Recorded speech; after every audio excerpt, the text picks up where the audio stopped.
Howdy, everybody, and welcome to Random Rhapsody's Æther-Shanties. I'm Matthew R. Dawson, your friendly neighborhood host and game master for the SAGAS campaign. And joining me around my virtual table tonight are Alyssa, Joe, Nico, and Nobody. Say hi, everyone.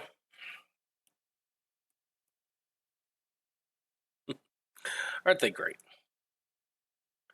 Now, before we begin, we do have an announcement or two to get through, starting with a word from our sponsor for this campaign, SAGAS. You should know by now how this works. SAGAS stands for Setting and Genre Agnostic System, and it was created by TTRPGs.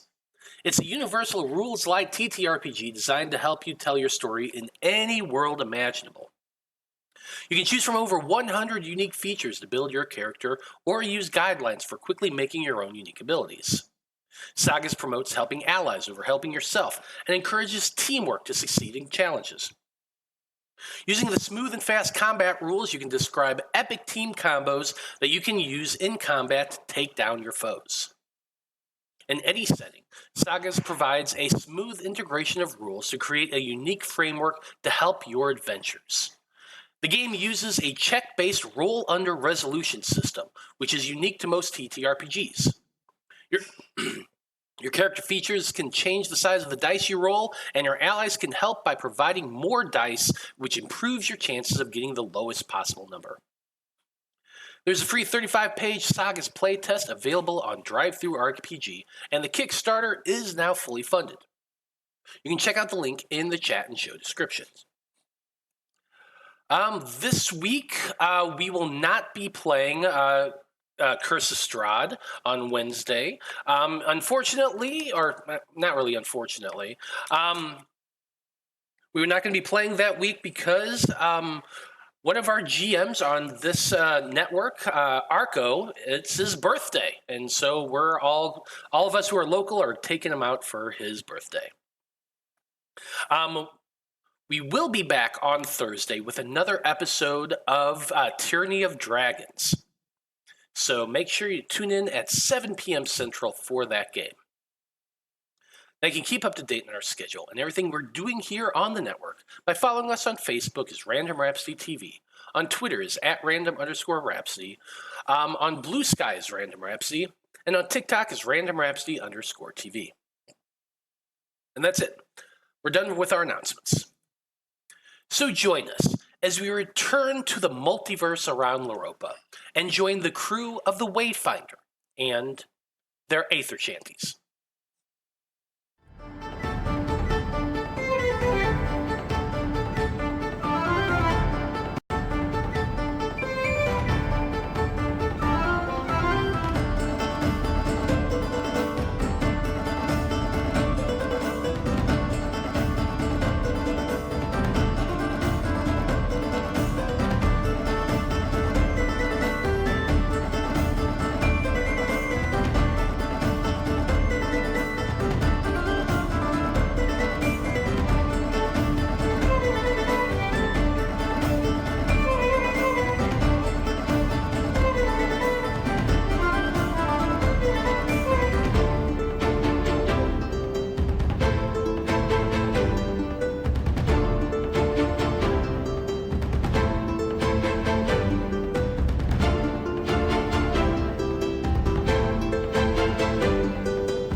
Howdy, everybody. We are back. I just saw in chat that Ashley N couldn't hear anyone's volume, so we're going to do a mic check that I'm going to cut out and post. So, Cast, give me a mic check. Oh, say something real quick. Hello. Hello. Perfect. Okay, yeah, it's working now. So, I don't know. Maybe I have no idea. Anyway, it will look like it works, so we're good.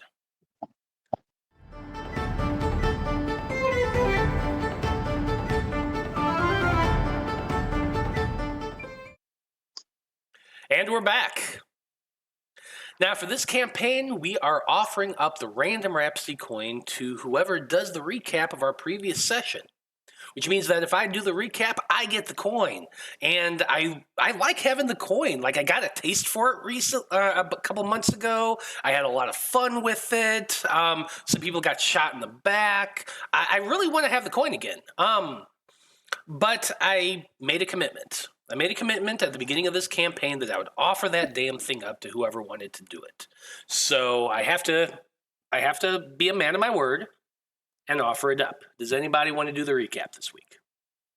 I'll do it. Glutton for punishment. Probably. Yeah. That's what the characters first say. Well, in that case, Zolos, tell us what happened last time on Æther-Shanties. Well, we came back from killing the Barracuda. Talked to the nerds. They're very nerdy still. They let us raid their junkyard for stuff. So that was fun. You know, we got some stuff to fix the comm system and the crystalline. I got stuff for sharp things to make pointy ballistas. That's all I don't do the nerd stuff. That's the doc, and that's Dreezy, obviously. So yeah, we went and hunted down, got some stuff. Skarn brought it up, and then I kind of agree that the head nerd, Iran, is a little shady there. Kind of chicken before the egg conversation, you know what I mean, on how they knew we were going to be there, and then all these other things, how they know what's going to happen. Are they really a part of it? Are they causing it? Is that how they knew? Or is he really just some kind of super nerd, so to speak? Talked to Crowborn. He set up the deal. He's going to meet them with his special lucky item somewhere. Player forgot to. He's going to go meet them, and we're going to go a secret way that only like smugglers use to go to this asteroid or something that the people are hanging out on, some kind of secret base where the Veiled One people have Gertruda. See, I remembered her name. At least I remembered something. Not that it's written in somebody's notes. And it's only going to take us a few days to get there. The shade! Shots fired. No, I was saying it's in their notes. I would have forgotten. That's what I'm saying. It's literally the last thing written for that section. Ready to pinball everyone to Gertruda. I would have forgotten them. I didn't take that as shade if it's any consolation. Okay, because I definitely thought that was like, no. why did the note taker not? And I was just like, whoa! Just a formal. So, all right, so we're all ready. Crowborn left. We're about to leave, but the most important thing, and probably of the entire campaign, frankly, is we're stepping out on this one. We've got the biker, Dreezy. We've got the handsome sailor in Zolos. And I think, wasn't Lark? Didn't I volunteer Lark to be one of our village people? Were they going to be part of it? Yeah. So it's us and the dragon are stylish as fuck because we promised to get them clothes, and I just didn't want our little hirelings to be, in drab brown. Who wants to wear fucking brown? So yeah, we're all decked to the nines, and we're gonna go kill some cultists. Yeah, and maybe we'll save Gertruda and prevent him from having to give up his lucky item. But that's not the important part. We get to kill some pirate cultists. and I look good. You get to kill some pirates and you look good. What more do you need? That's also what Silver needs. Well, I guess you need one more thing. So there's that Random Rhapsody coin. Don't forget to use it. It's only going to last this session. Well, Wayfinder crew. After armoring your ship at the docks of the Pragmatic Order of Thought, who you now apparently have suspicions of, and you also purchased the supplies you need for your journey into Wyldspace, you have set out from the Rock of Rawl aboard your airship. You are leaving the regular space lanes of traffic and entering into a region of rarely traveled space, thought to be devoid of aether currents that allow for the faster-than-light travel throughout the multiverse. But the revelation from Mr. Crowborn that microcurrents exist in Wyldspace and that smugglers use them to leapfrog across vast distances of the vast regions of emptiness, it's left you all kind of questioning things.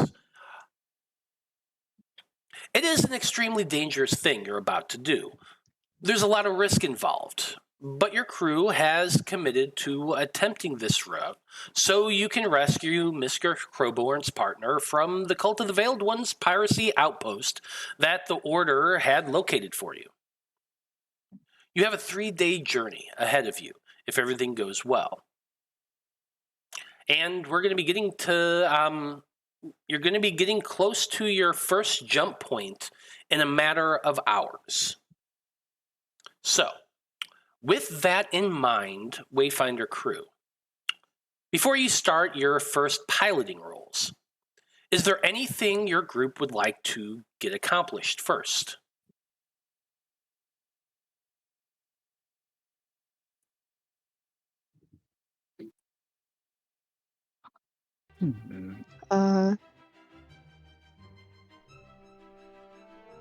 Can't hear you, Joe.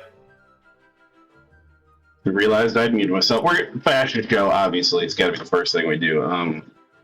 Dragonlings, Zolos will set up a little catwalk and have the Dragonlings walk back and forth to show off everybody the brilliant and just decadent outfits they're going to be wearing this piracy season.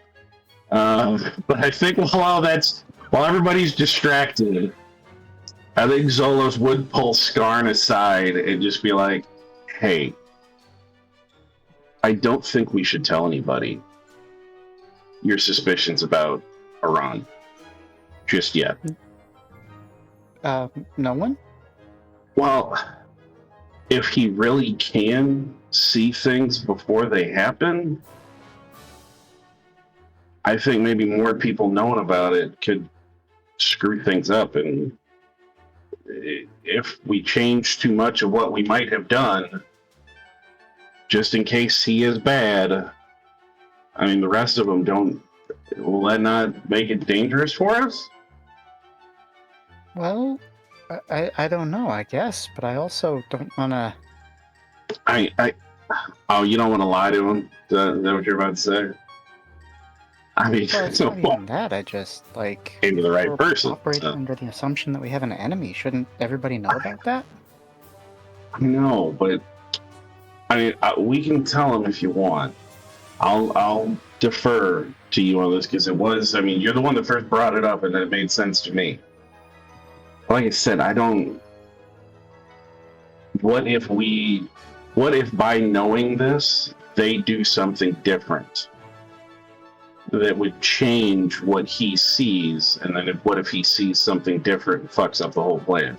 I am a blank slate in this because I don't like to know the plans beforehand because I'll fuck them up. I've done that my whole life. If you tell me what's going to happen and what I'm supposed to do, it's going to go wrong.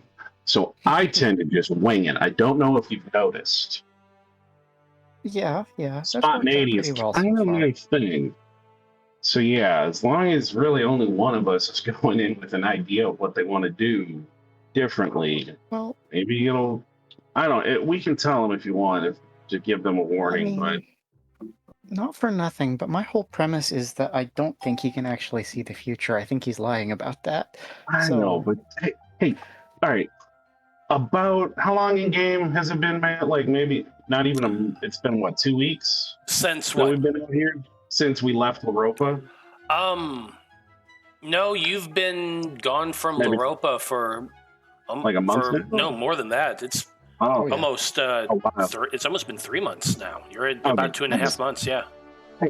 Well, he's like, just remember to 3 months, a little over 3 months ago, when the worst thing we had to deal with was wearing the ugly uniforms of our military, and then all of a sudden spiders climbed out of the captain's eyes and his brain.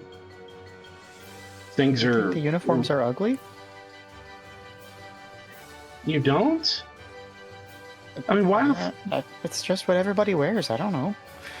why do you think I was always so fucking fabulous? Why do you think I think they just let me do that because they realized, well, okay, yeah, my father is really good friends with the king. That might have something to do with it. But I'd like to think that they were just like, God damn, he just looks so good. We look so ugly. You really thought, you know what? You sidetracked me. See how it's good that I don't know what's going to happen, because that's how easy it is for me things to go wrong. Yeah, I would have never thought that kind of thing was real and possible, that someone could know what's going to happen. Look where we are. Look what we've seen. Okay, so I want to be clear. I'm not dismissing the premise that someone could see the future. Magic just is don't think he obviously is. real. I just don't think he can. I mean, we can tell him if you want. I'm going to err on the side of caution. If you want to tell him, I'll follow you, but otherwise I'm not going to say anything. Not yet.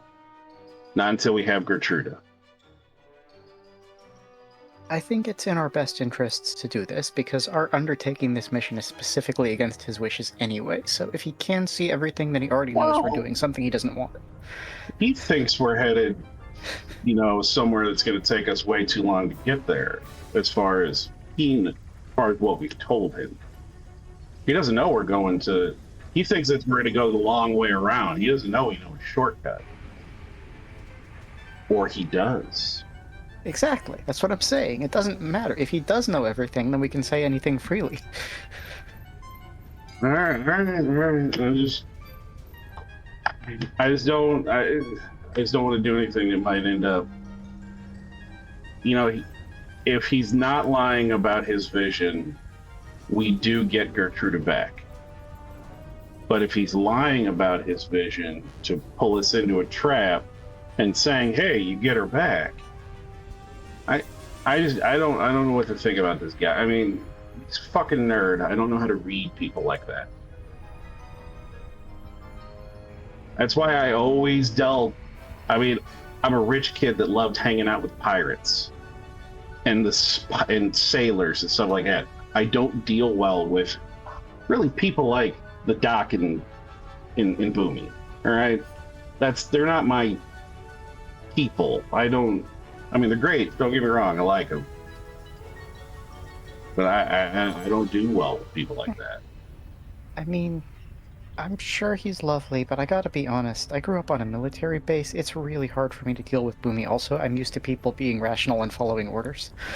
Yeah, and then, I mean, what about that murder machine, Miss Sweetness, all right? I mean, I would have pegged her as like, oh, she's just a cute little girl that lives in the village. No, she killed the village. Where are you two having this conversation? Just out of I assume curiosity. somewhere on the deck of the ship. It's like up to the side, like maybe back in the corner, where everybody's watching, because that's why he put the dragonlings out there to strut, to distract everyone. Oh. And then he pulled Skarn aside. He and Skarn went aside to talk. Okay, so who's wearing the control crown right now? Oh, well, I guess we could be in the...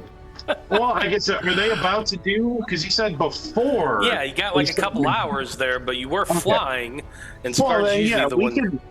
We could be inside the cabin then, while everybody's out on deck watching the dragonlings, fucking call that shit up. Yeah, maybe.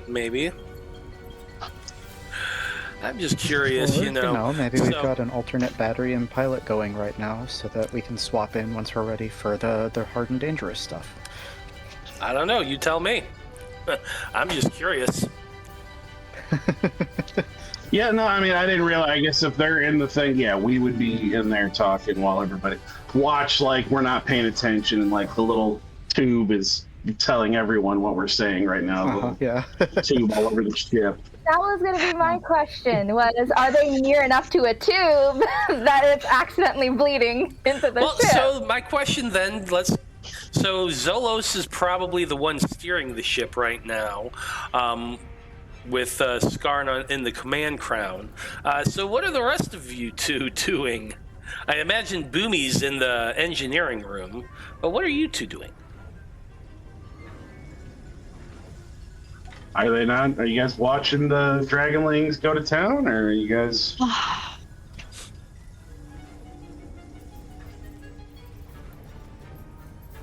You know, probably actually.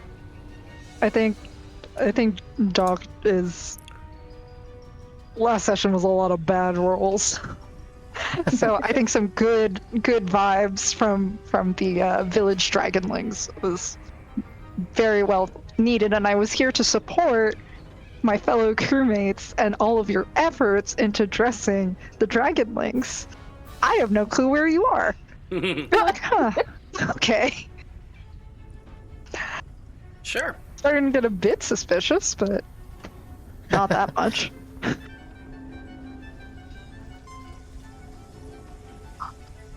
Why not? So No. y'all are out there watching the Dragonlings. I dig it. Feel free to continue, Skarn and Zolos.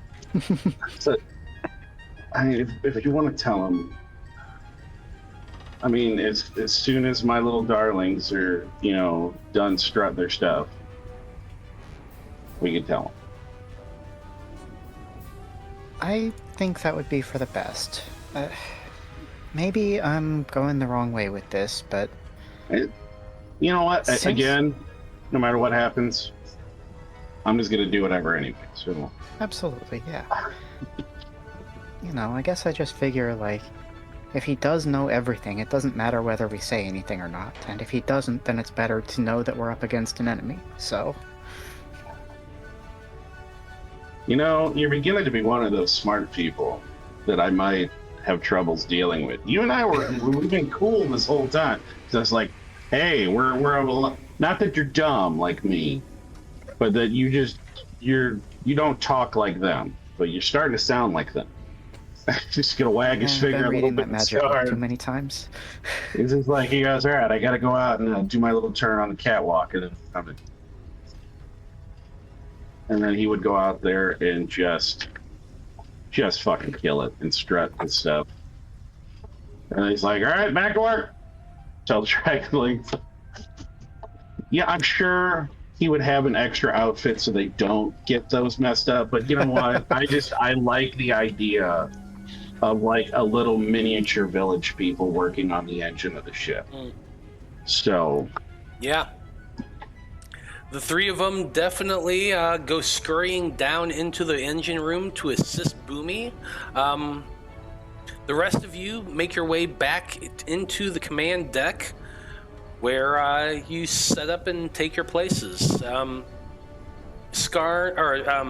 Lark, Dr. Bloom, watching this Dragonling fashion show was probably a little weird. I can't imagine that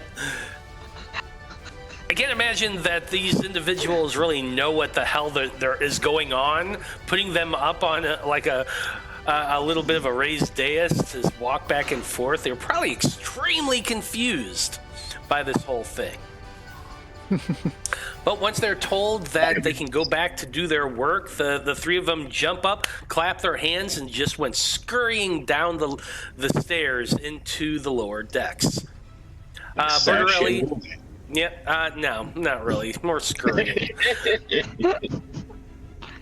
Bertarelli and Lou Jeem just look at each other, kind of shake their heads. If anybody wants to hear what's passed between the two of them, go ahead. Make a roll. You're going to do a perception check, if you want to know. Do we want to know? Yeah, Zolos wants to know.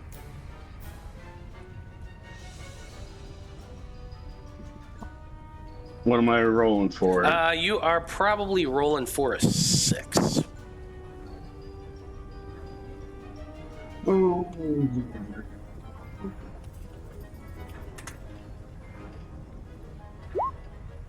No. Damn. Yeah, missed that, unfortunately. There's a little bit of muttering between the two of them. Then the two sailors take their places at the the forward. What were they called? The forward ballistas. They're totally gonna betray us, guys. Now I'm sorry. They don't take it seriously anymore. No, that's fair. They ever did.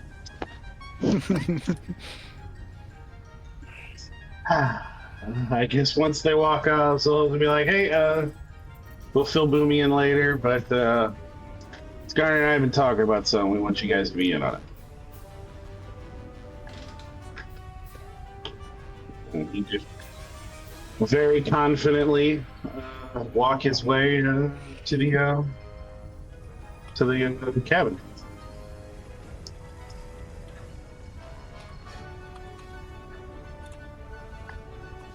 Okay. I guess as he walks in, as they come in, he'd be like, "Skarn, this is kind of your show. I'll let you take the lead on this." Okay, alright, cool. We're pretty sure Master Aaron is evil, so careful with that one. This was a lot more convincing when I was rehearsing it in my head. I'm sorry. Alright, I can help with this. Skarn had passed me a note at Crowborn's saying, "Hey, I think Iran might be a member of the cult of the Veiled One." And then when we were talking about it, I mean, the whole little "I can see the future" thing, like he knows what's going to happen. I mean, if he does, I mean, but like he telling us he's leading, saying, "Oh, hey, you get Gertruda," leading us like maybe into a trap, but then telling us we're going to get it. We just think all of the things, like, why would he tell us it was going to take 2 weeks when Crowborn's like, "No, it's going to take me like a week to get there." You know, there's a lot of details he's not been giving us correctly. That and the whole specifically lied to us to manipulate us into killing some guys he didn't like thing, and... Yeah, because, you know, those pirates were against the Veiled One pirates. So it's like we're taking out the competition. Hmm. I mean, Wallace and Gromit, I honestly don't remember. I remember Wallace, because Wallace fought with us. Jason and Wallace. Jansen. Thank you. I'm gonna forget. You know what? I'm purposely forgetting that every time now. Now I am going forward. Yeah, the kid. The kid. Zolos is 20. Yeah, Wallace seems pretty eager to help, but Jason just seems squirrely as fuck, just like her own. I don't know. I was worried about even telling you guys because I don't want you to act any different and like it change things that maybe he will see and he'll know we're going on an end around to get Gertruda before the Veiled One get the lucky item. I mean, yeah, so to me, I'm a wild my thought card. is the best evidence I have. He has not told us anything that isn't just easily available information if he has spies and or members of the cult to feed him information. He's done actually literally nothing to indicate to us that he has the ability to see everything he claims to have. I mean, I guess he can fly, but that's not the same thing, you know? And so, when you take that into account, and when you take the direct manipulation into account, and when you take he seems to be giving us information that will point us in a direction that specifically helps the cult into account, it just really paints a picture of a guy who can't see everything but wants us to think he can. And he knows what's going to happen because he's telling us where to go and what to do. And he says, "Oh, you're going to get Gertruda." Well, they could just let us have her and that'll prove his vision correctly. We got Gertrude alive. I don't know. It makes a lot of sense when you think about it. That we could be somebody's manipulating us. They're pulling our chain. I wish I had harder evidence beyond this guy has already lied to us once, but that's all I've got right now for absolute proof. So mostly I just I don't know if we can trust him. I mean, I can't trust him. He already lied to us once. I just said that, but I don't know if he's actually involved with the cult or not, but whatever goes down, we need to be aware that he's not on our side, and I wanted y'all to be in the loop on that because it would be really, I would feel really bad about not telling you that maybe he was our enemy. Whereas I'm perfectly fine with lying to you. I'm sorry. It's not that I don't like you guys. It's second nature to me. I'm sorry. I don't want it to influence what you're going to do. I think everybody knows that I'm an open book, and I'm just like, hey, you know what? You don't have to tell me anything. Just say, hey, go in that direction, and I'm going to go in that direction. Sure. I'd like to think I've been pretty unpredictable in our fights so far. So I don't think he could, if he can't see the future, he can't really see what I'm going to do, because I don't know what I'm going to do until I'm there. Makes sense.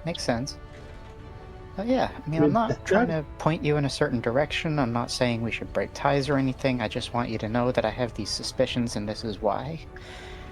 And you'll have to make your own choices based on that. So yeah. I always appreciate being told, being kept in the loop. I think it's really important, especially if we're in such tight quarters together. And really, my only willingness to trust is about as far as I've seen evidence for. Unless it's whoever's here. Whoever's on the ship, I've already seen enough, so I'm willing to trust. Everyone else, especially having been off our planet for as long as we've been, because Doc for sure has a watch that definitely doesn't work anymore on their person. Nico doesn't wear watches, by the way. It's a silly random brain thing.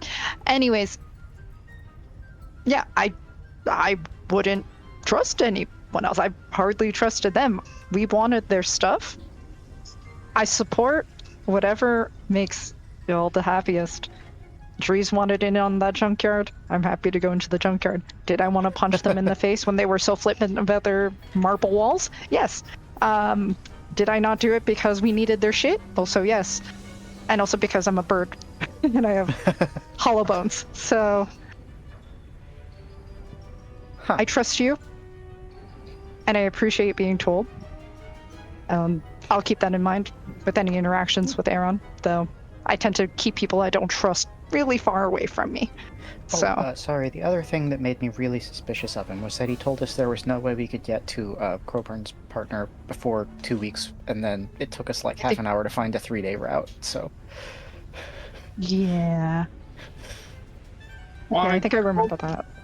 I mean, and Crowborn says that only the smugglers know about it, but if this guy saw what was going to happen, wouldn't he know he would have gotten there in 3 days?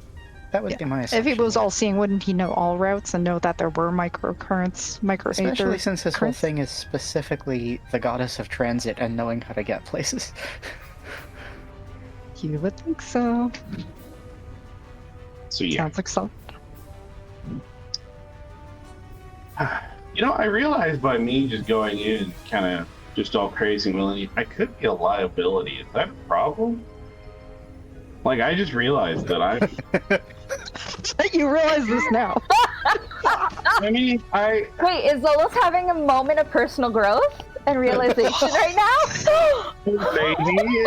I mean, now I always knew this, but it's also like, I mean, now that I think about it, does that have... I mean, you remember when I was pretending to be on fire and then I just slit that guy's throat? I mean, that was kind of crazy. I started the fight off, really, I guess. and we all could have died. Yeah, I mean, is that all right? Are you guys okay with that? You can yell at me if you want. No, I think that went perfectly. Like, obviously, it wasn't great for me personally, but in a general sense, that was exactly what we needed to do, right? We had to fight as many of those guys as possible, and so we needed to get them... Because they outnumbered us so bad, right? That was the whole point of the ruse. Like, it went exactly the way it was supposed to. I was just thinking about that, and I was like, wow. Yeah, that could have gone badly, and it would have been partially or a lot my fault, not partially. I just thought of that just now. So, yeah, I'm sorry. I'm probably still going to be unpredictable. I don't know how to be any other way. But yeah, I'm just letting you guys know I don't do it on purpose. I know it seems like I do, but I don't. Not with malice. That was my assumption. Anytime anybody, anyways. Anytime anyone's ever tried to tell me, "Hey, this is what we're gonna do," it doesn't ever. So, I mean, this is the character saying this, and then the player, literally, one of his problems is you cannot give him a fucking plan, because I don't get to know the DC, and I have to roll a 12.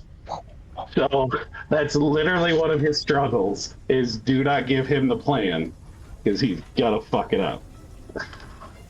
So, if we're commenting above the table, where would the doc wear a watch? Like, are his wings his arms? Isn't this like a pocket watch? Is it a pocket watch? It would be a pocket watch. Okay. It's a pocket watch. I'm totally picturing, like, an 1800s, England, a gentleman with a top hat and like a monocle pulls out a pocket watch to check the time, like a train conductor, something like that. Dr. Bloom wears an ascot, for fuck's sake. Of course he has a pocket watch. It's just extra random and silly that I mention it because Nico can't wear wristwatches. It's a sensory issue, so I only have pocket watches. That was more where my question was coming from. But also, Nico has a thing and can't wear pocket watches, but also, does the doc have wrists? That's a bird. I have. I'm a fucking bird. I don't know with this. We don't want to talk about the fact that the doc, helped fucking set that entire boardwalk on fire. Zolos, you think you're a liability? I don't know what I'm doing. You know what? At least the doc is smart. Zolos is never. I mean, I realize the previous. You give him too much credit. The most recent conversation makes it seem like he's rather intelligent, but he's just he's a street smart guy. He knows he's an idiot. All right. But he's also like, hey, I don't want you guys to fuck up if you know too much, So yeah.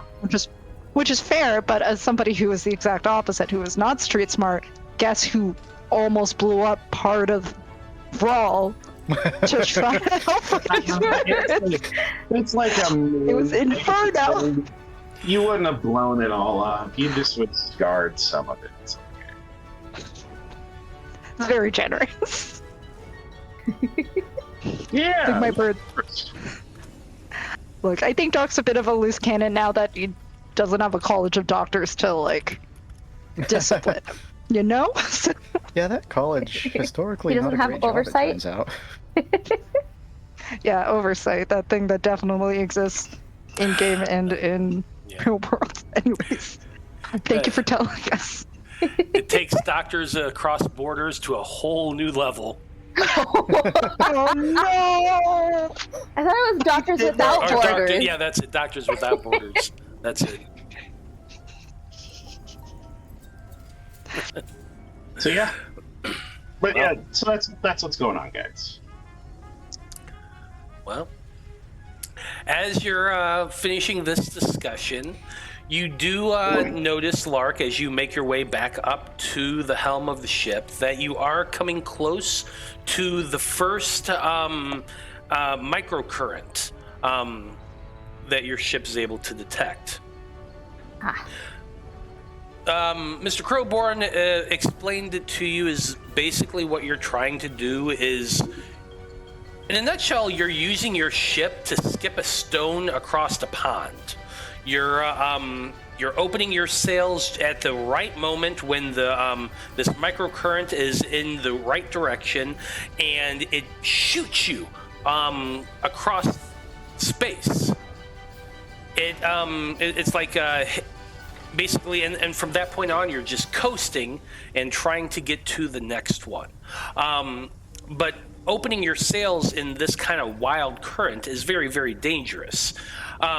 Your ship does not detect which direction the current's going because it's just a swirling maelstrom of current. It's kind of like an eddy is in a river. It's basically just a swirl of current that can either propel you forward or pull you down. And while, yes, you are in space, it will still damage your ship if you do it wrong. Which means that it's getting to the time to start making your rolls. Mm-hmm. So, Skarn, I imagine you are still in control of the ship, wearing the control crown.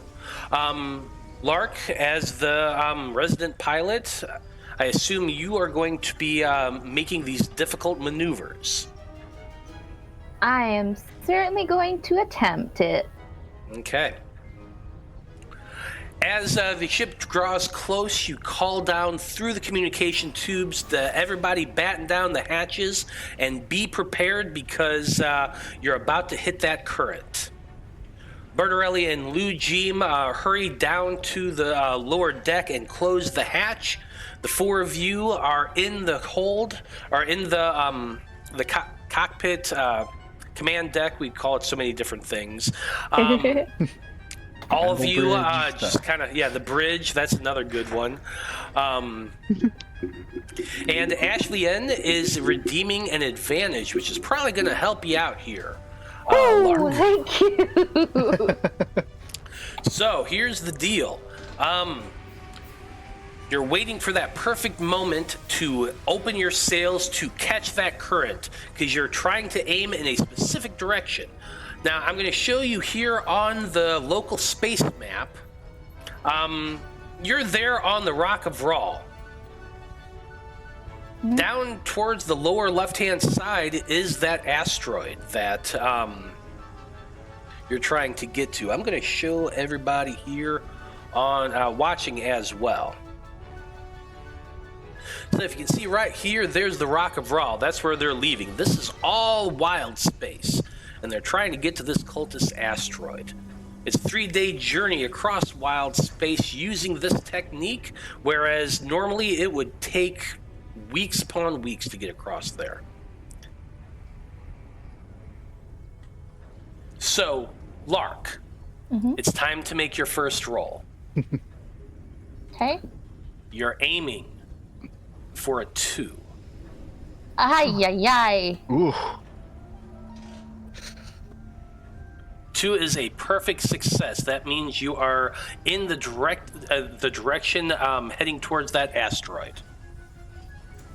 You are a pilot, so you're going to be using your pilot skill for this.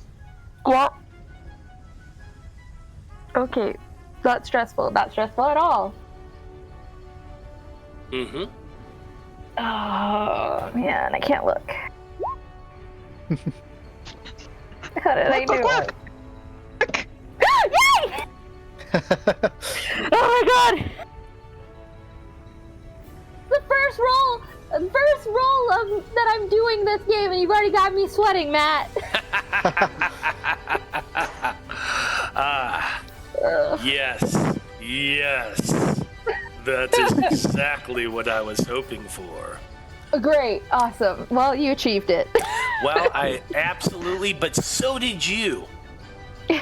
You're at the wheel, watching the radar system, watching. Your hand is poised right over the control for the sails. The ship gets closer and closer, and it enters into the current. You feel the jostle of your ship. You hit the control to the sails, and boom! They open just at the right moment and catch you, and you are propelled forward at blinding speed. Whoosh! Everybody holds on tight. They were prepared for this, and the G-force is incredible. It's not enough to knock you all off of your feet, but you're holding tight. Skarn, you're in that chair holding the armrests. You've got Dr. Bloom and Zolos to either side holding onto the back of the chair, while Lark is struggling to maintain her position on that wheel as the energy from the Aether current propels you forward at light speed. Well done. Yeah. The G-force Now eventually. I've just got the turtle. No, now I've just got the little turtle from Finding Nemo in my head. Yeah. Whip it, roll it, and punch it! There's a screaming vortex of doom! It definitely feels like it. Totally Right? not, dude. Dude! Give me some Totally. Noggin. Dude. I have 3 children. What's your excuse for knowing that so well? I was a Disney kid! Oh shit, that's right. Yeah, you were pretty young. I forget that you were like 25 or 26 when you started playing with those old farts. It's true. Yeah. Well, anyway, your ship is propelled at blinding speed. You're all holding on. Eventually, the G-force does lessen and you're able to loosen your grip, but you're still being propelled at a very fast pace. You draw the sails in and just ride out that burst of force. Fortunately, in space, it's just a big, wide open emptiness, so you have no friction. You're just coasting along. But light speed is a very powerful thing that doesn't hold true unless you have your sails open.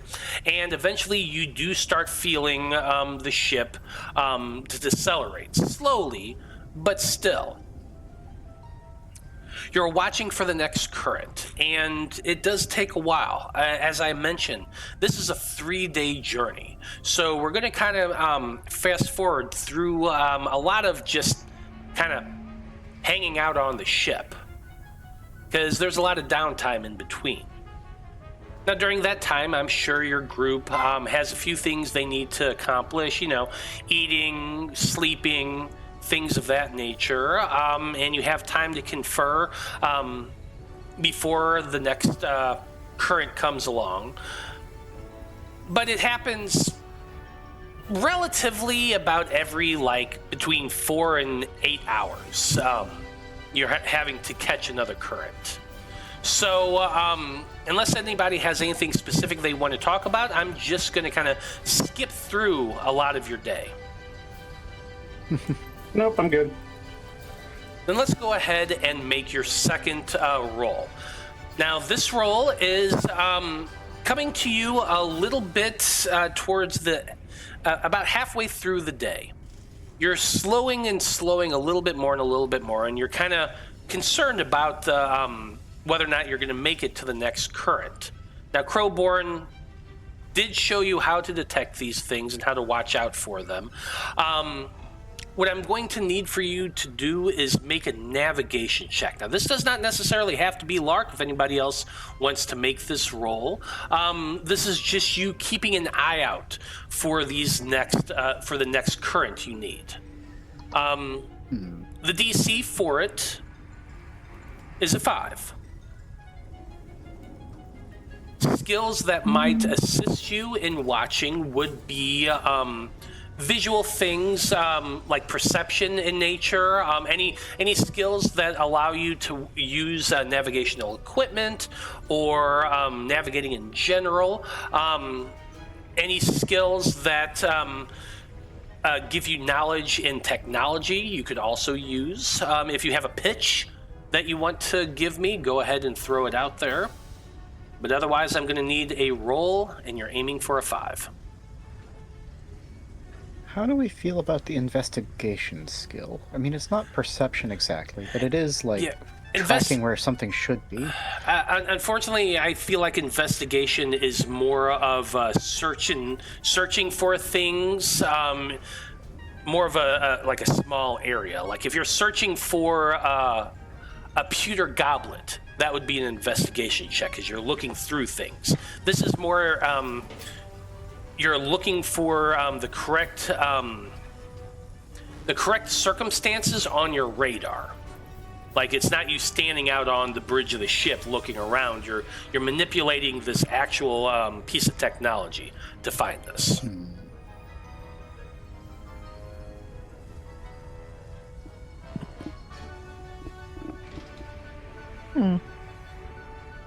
Zolos has nothing. I got nothing. No skills there. You got like navigation stuff.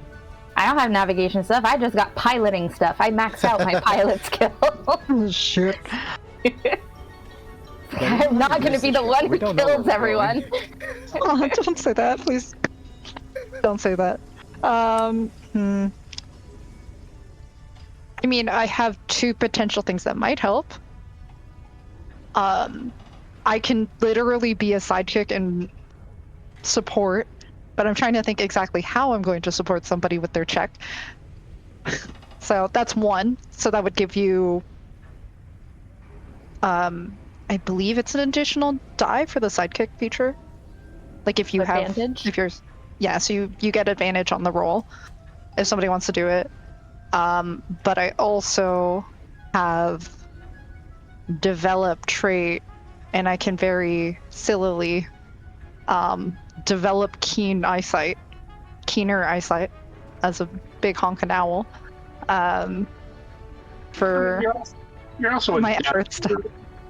So I mean, you're used to looking at looking for signs of someone, illnesses and injuries and things like that. I would think that would be, you've got a good eye for important information like that. I don't know if that translates, but you're fine now. Trying to find a free bleeding vein while in surgery. Trying to you've got applicable skills.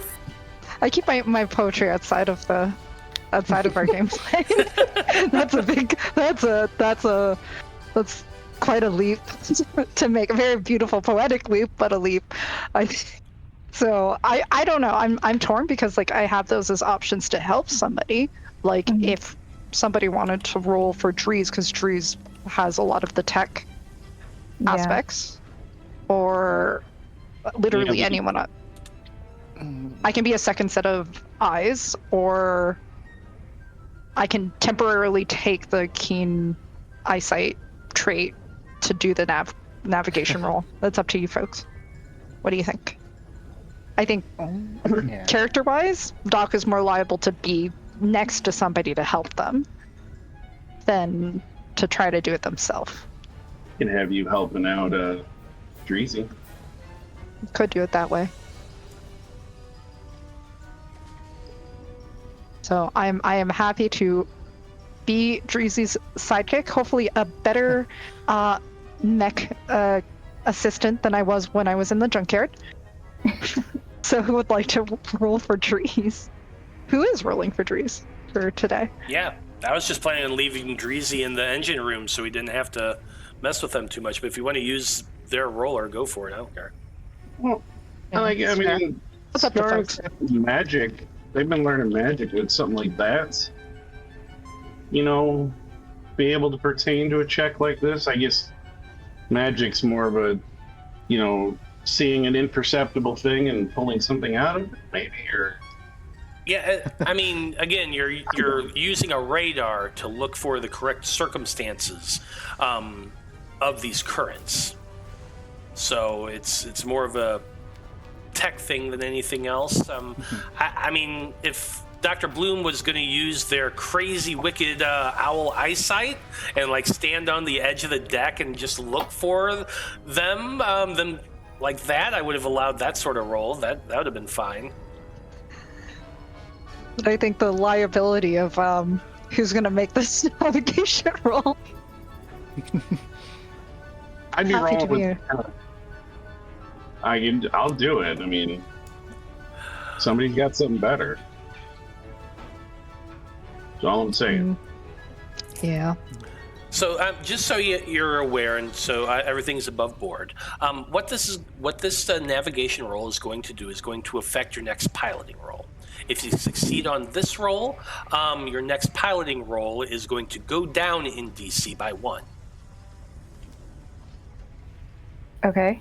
So it's going to lower by 1. So the next, if you succeed in this roll, the next piloting roll is going to be, what did I say? A 3. Yeah. Okay. Yeah. So then. Okay. Okay.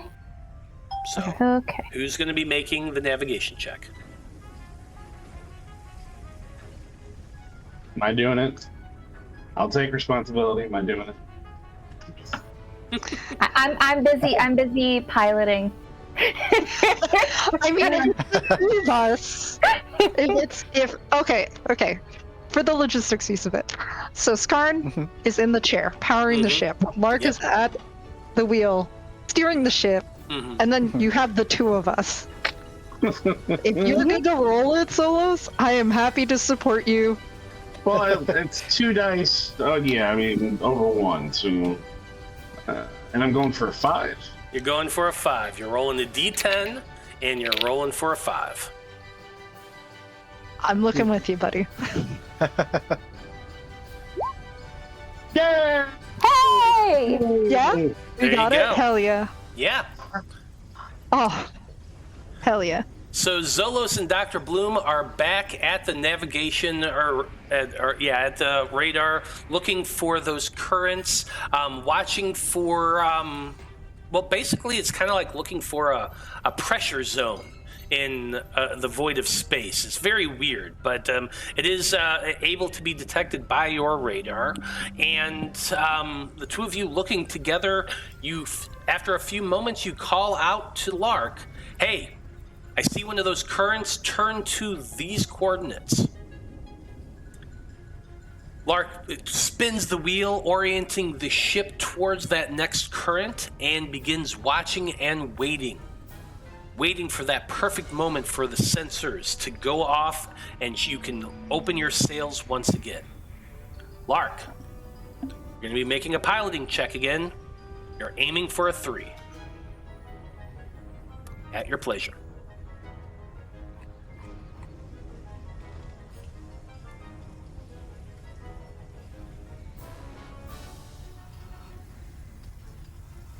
Okay. Okay.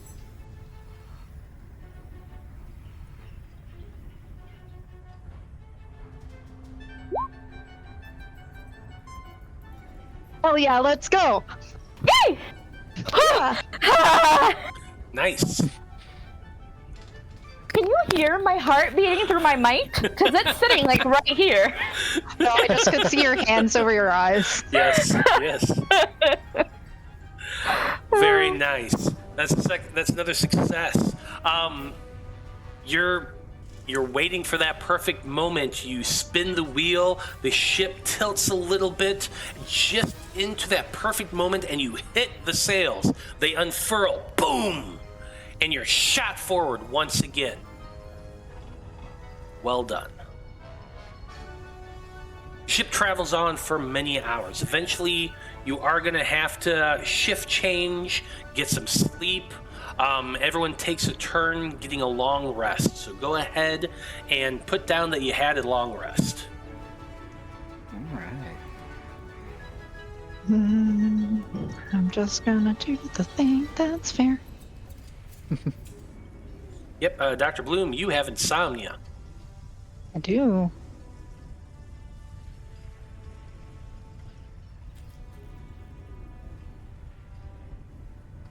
Go ahead and make that check. Someone's not still jacked up on them. That they can take health back. It means I can't replenish health or effort. Well, I mean, it's because Skarn had like major wounds. Did we ever take care of all that? So that's a little bit weird because of the way this system works. Essentially, I have what is called a life-threatening injury. And what that means is that I do not recover health when sleeping like you normally would. I don't go back to my full health from wounds. Yeah, that's what I was curious. However, I've been basically magicked back to health. Like, I'm missing 1 hit point at this point. So I'm like good, and then every night that I sleep will remove 1 of those levels of life-threatening injury. So. No, I was just because I couldn't remember. I was like, I didn't remember if we fully dealt with that. Oh yeah, no, that's still ongoing. No, How many? So, what level are you at now with this night's rest? With this night's rest, I am at life-threatening injury 2. Would you like a bop on the head?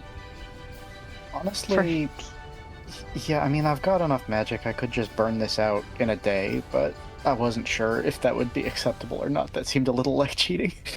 Well, but you got to remember, we are fast-forwarding time because, like, there's no point in going through the whole day when all you're doing is traveling across space.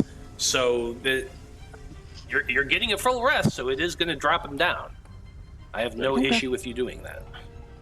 I can bullshit us through a whole day if you really want, guys.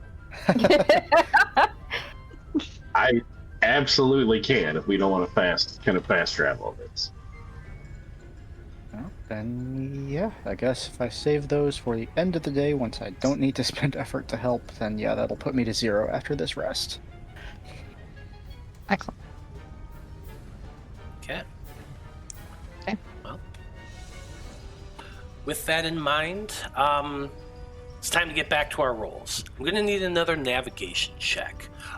This time your DC is a 4.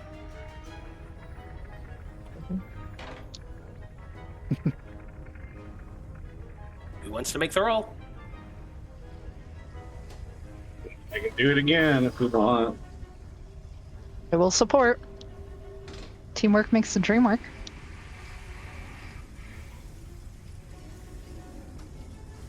Okay. The doctor's spending an effort to assist Zolos. Zolos gets to roll this using 2 d10s. Trying to hit that 4.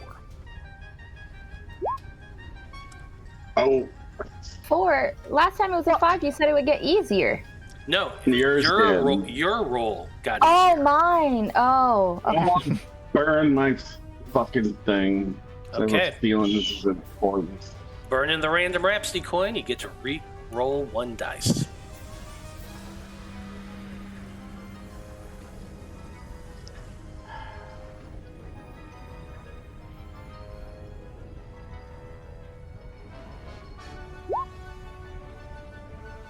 Got better, but not good enough. 6. Not good enough, unfortunately.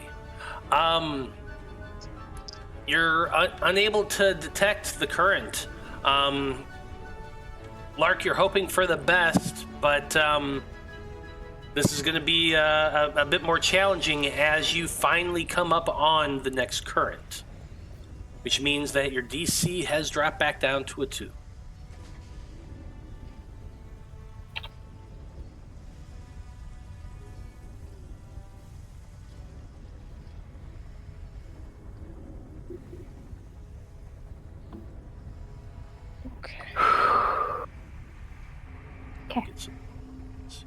Gonna go ahead and I spend feel effort the to help need on that I this need to one. do this. Yeah. What was that, Skarn? Said I think I'm gonna go ahead and spend effort to help on this one. That is, I think, largely what Skarn is doing in the chair here, is acting as an effort battery, so... Okay. So, Lark, you are going to be able to make this roll with 2 dice. Okay. What are you using a D6 for this? Is that where you're Yeah. piloting at? Yeah, that's what I thought.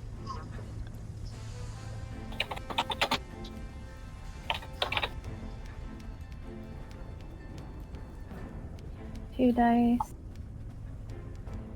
And 2. Okay. Yeah. Ooh, okay, all right. Whew. Man, oh man. Phew.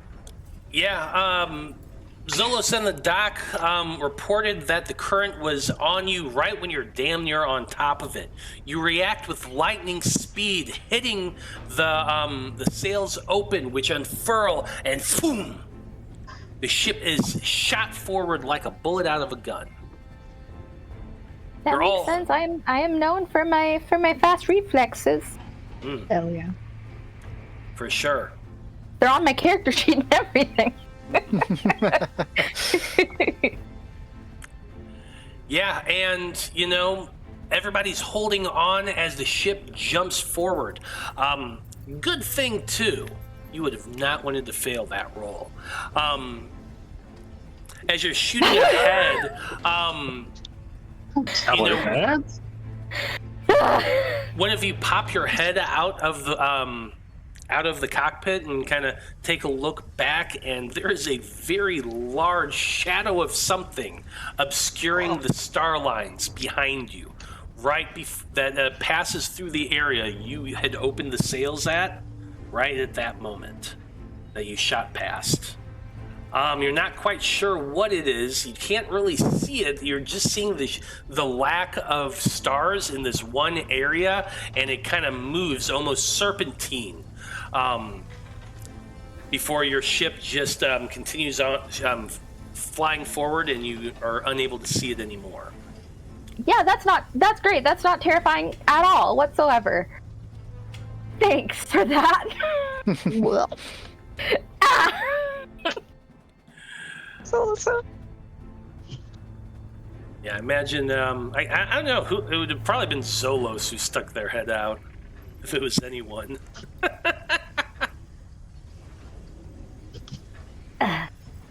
Not gonna dispute you. Yeah. Anyway, that is a success. You are flying away across the Wyldspace. You're going to have 2 more piloting checks before this day is over, which means we've got 2 more navigation checks to make as well. Between these checks, it's dull but tense aboard the ship. Like you're flying at super speed that's slowing just minute by minute, but the time between these currents are hours in length. You all putter about your ship, doing the things you need to do, and eventually it's time to make that next navigation check. Whoever wants to roll it, make that roll. This one is a 5.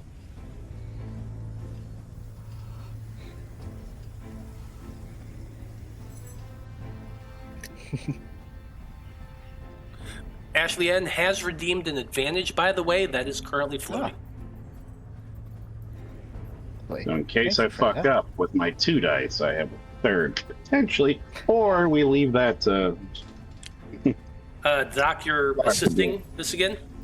For sure, yeah. Well, Okay. Oh. Hell yeah. Nice. 4 is a success. So you are able to alert Lark before you are right on that current, which is dropping your DC down to a 3, Lark. now you've got the advantage. Yep. Are you using that floating advantage, or are you going to make your roll first? Yeah, roll it first. See what we can do. Am I allowed to use it after the fact? Yeah. Oh, a yeah. lot. Yeah. Oh, okay. We do that Okay, with advantages all the time. Cool. Oh, Way too nice with let's- advantage. Man, oh man. And we love you for it. Oh no, I'm trying to think. Oh, what's that one character's name? I'm trying to make this witty.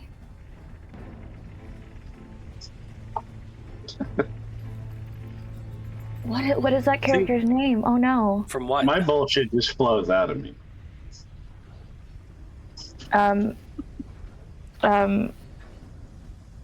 The one that George Takei played in Star Trek. Sulu? Sulu?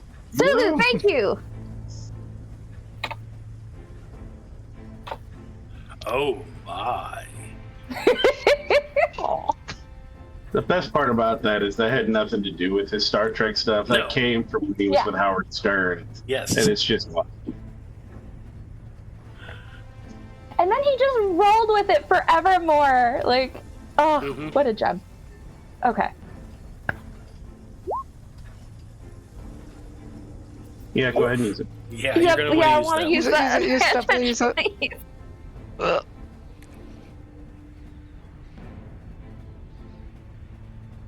Definitely do not want to roll a 6 on these rolls. Mm-mm, mm-mm. Oh, no. Burn you, and you know what? Burn your own effort after if you have to roll again.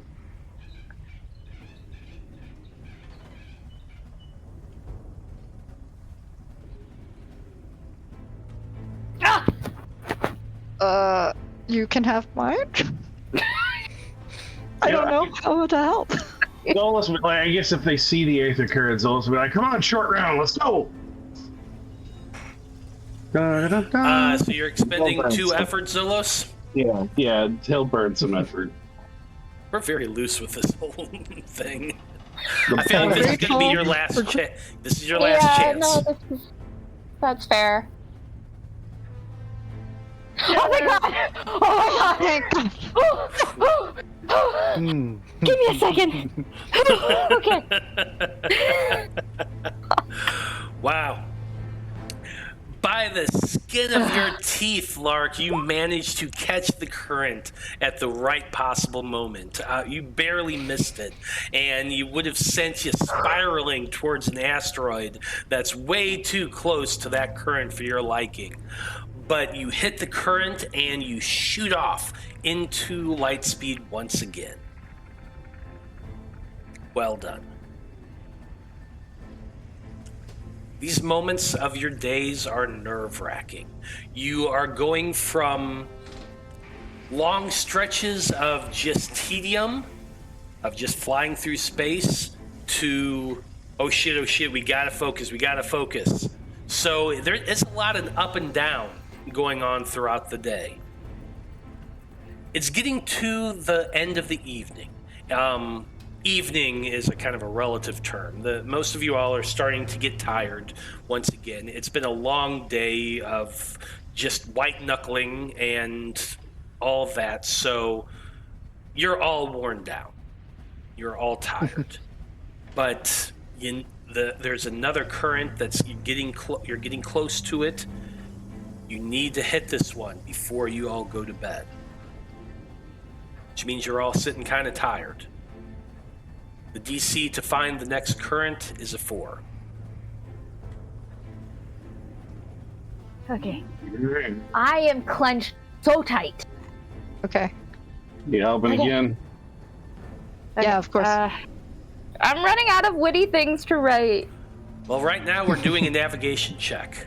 Oh, So- this is navigation. Yeah, this Never is mind. navigation. Oh, you got Yes! Oh, Let's go! that is a critical success, which means that your DC for this Lark is dropping by 2. That came in clutch, which means that Oh, you're God. aiming for a 4 on a D6. Okay. I just like thinking of my favorite movies, TV shows. Like Yeah, I that know, right but I'm there. running out of. That's Lieutenant Dan yelling at the storm. I mean, and before it was Stuart Smalley. I'll do a Top Gun reference or something. I don't know. Come I on, don't think I've ever Goose. seen Top Gun. I've got the need for speed.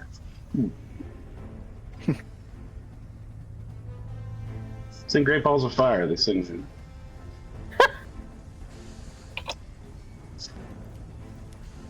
Okay. Try that.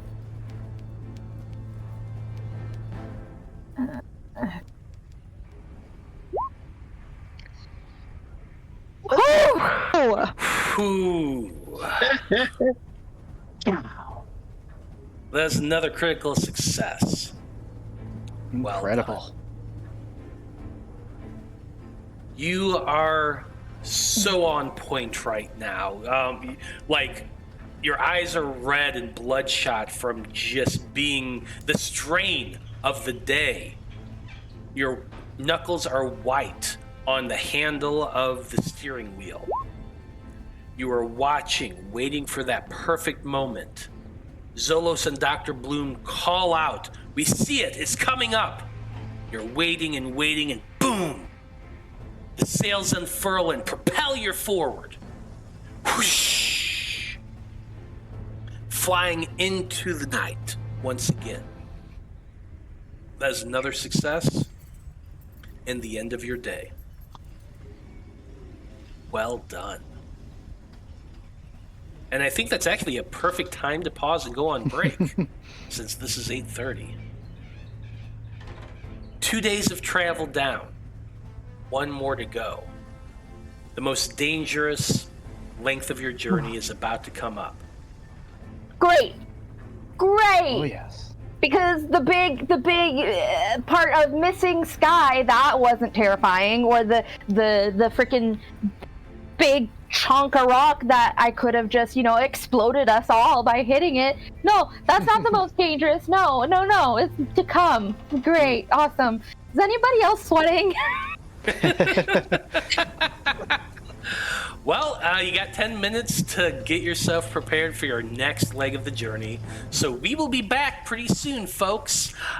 Stay with us. We won't be gone long. And when we return, we're going to watch poor Alyssa sweat even more bullets. Stay tuned. Great, awesome. I'm going to need a shower after this. I'm sitting at a table. Fuck. Be right back.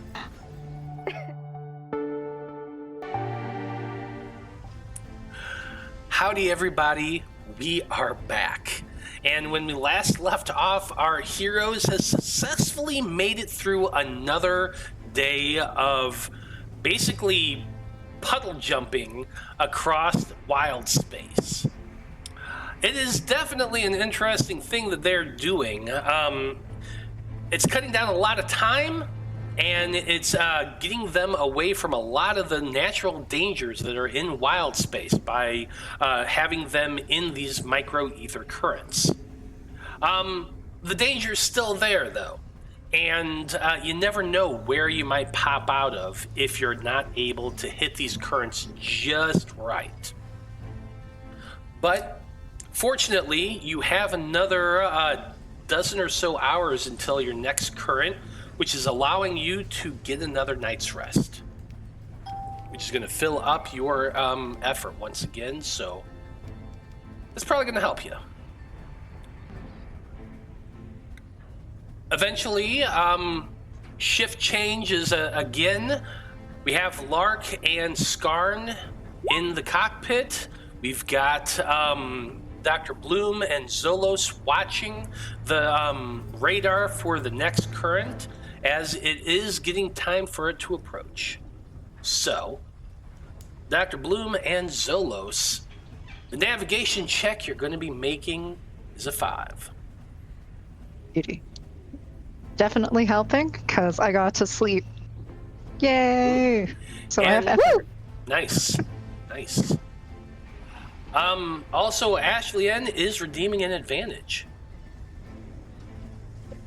Honestly, the fucking goat of this campaign is.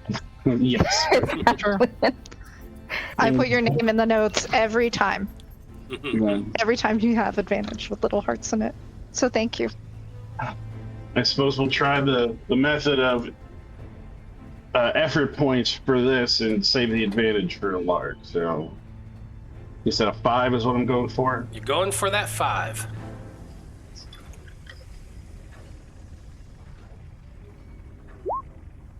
Oh, shit! Holy shit, let's go! Another nat 1. Very nice. Damn. That's going to help you out a lot, Lark.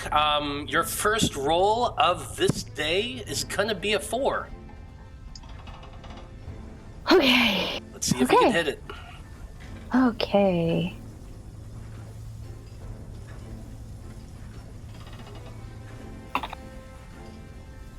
Okay.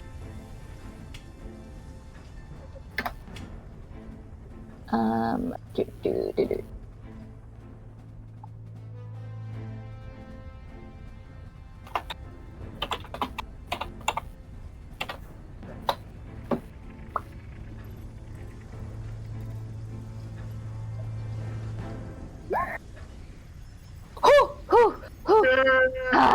Let's go! Okay. Yes, very nice.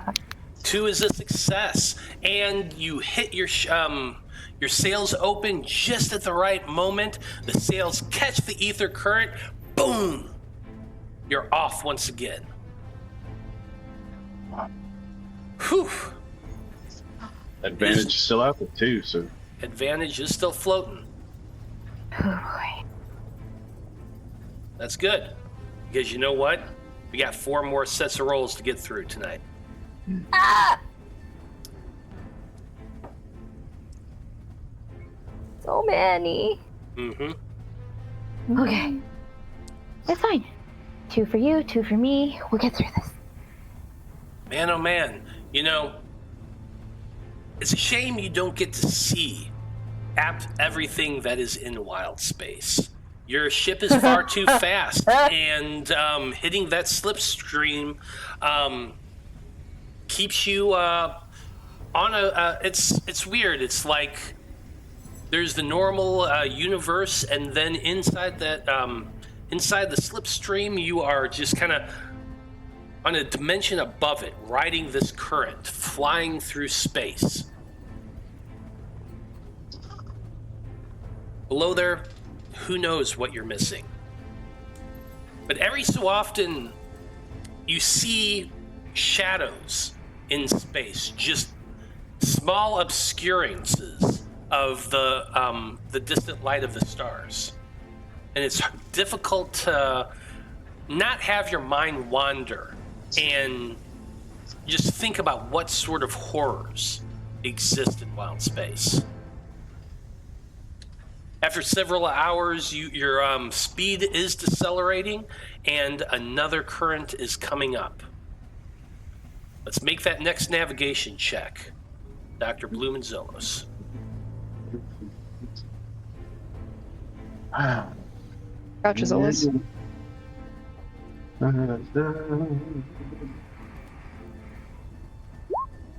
No! That's a 7, so I will burn my own effort to try again. Okay, but that's going to be it, Yeah. unless you use that floating advantage. Nah, we gotta save that for them.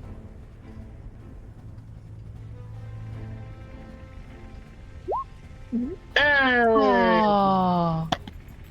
Whew.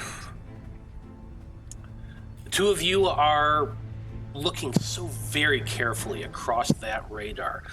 You almost missed the signs, but you caught them just in time to call out and give Lark enough time with her fast reflexes to make this check. You're aiming for a 3, Lark. Let's see if you can hit it.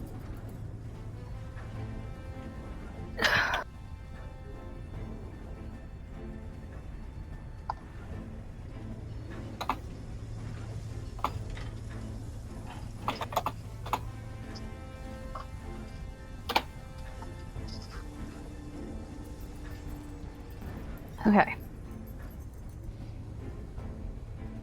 Sorry, you said 3 this time? 3 this time. Okay.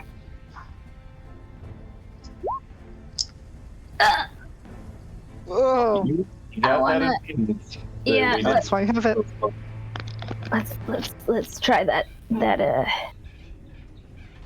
that advantage. Okay, burning that advantage from Ashley N. Thank you, Ashley N. Thank you. Seriously.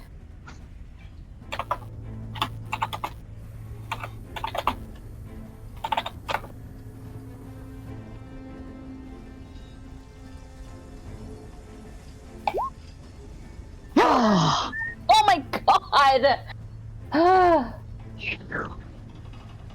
That is nat 1. Whew. To go from a crit fail to a crit success, like literally the two extremes. Mm-hmm. To go. I'm getting whiplash. Indeed. Hitting that just at the right speed, you open your sails and it catches the current once again, shooting you off. And that's a good thing that you hit that one, because this next set of rolls was going to be a little more difficult.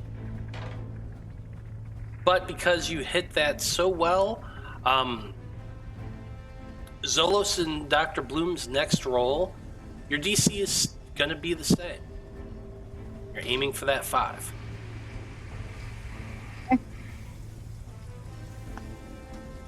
With my support.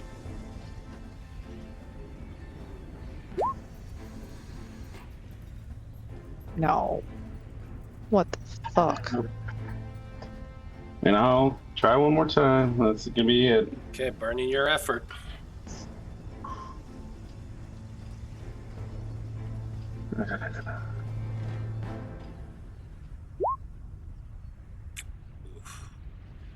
Shit. Yeah.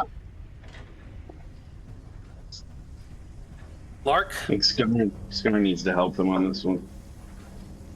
Lark, you're trying to hit a 2 here. Okay. Okay. How to support? Man. Well, really, the Skarn. only person that can support her right now is Skarn. Fair enough. Okay. Two of you are back there looking at that radar, trying to find it, trying to find that current. It is elusive. There's nothing on your screen. You're getting frustrated. You're getting worried. Lark, you feel your ship hit the edge of it. You gotta make your check. What's up? I'm not sure if nobody was trying to talk. I didn't hear them before. Ah, yes, sorry. I said that I would step up and spend the effort to help on this one, but I guess that got missed because I was on mute. Yeah. But the good news is it means that the horrible noise when the back of my chair broke didn't come through, so... Oh no! Oh, Man, oh man. Well, Lark, you got some assistance here, so you get to roll 2 dice. You need to hit that 2.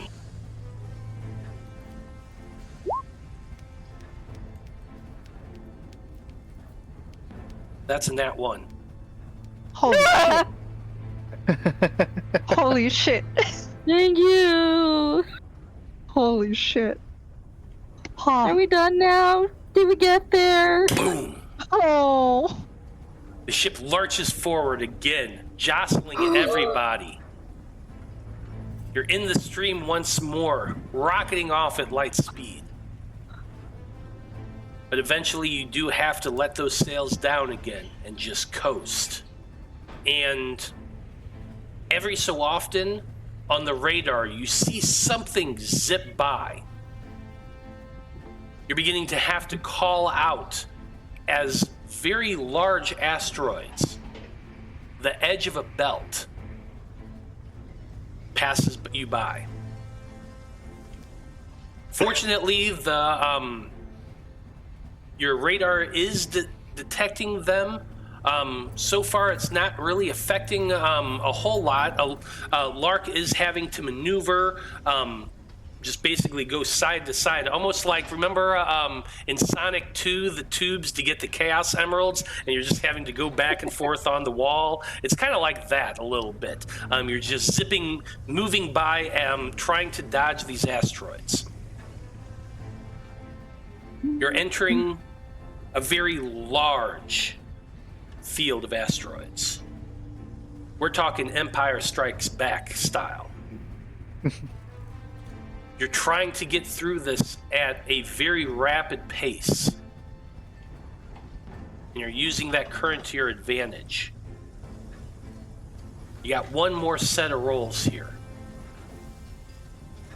This is the most dangerous ones of all. Don't say that out loud!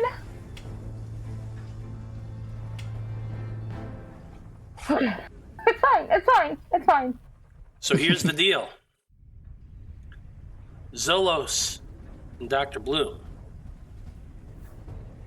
Looking through your radar, you're having to hit a 4 to navigate through these asteroids. Okay. Yep. All right. You want to hit this check, because if you don't, Lark has to nat 1. Good news is you've been hitting that pretty well this session. If you're able to make this check of a 4, Lark's DC becomes a 2. Because the faster you're moving, the more dense this asteroid field becomes. That's 2. That's a 2. Well done.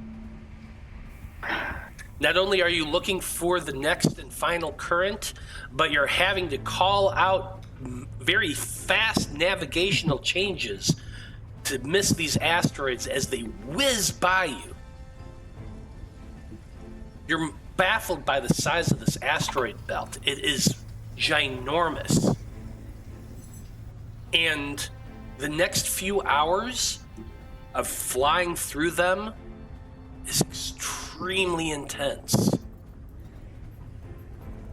Eventually you spot the current on the radar. Lark angles her ship in that direction. Lark, you're having to make a hairpin turn here. You're threading the needle between 2 very large asteroids to get this current. You gotta hit it too. At your pleasure. Okay.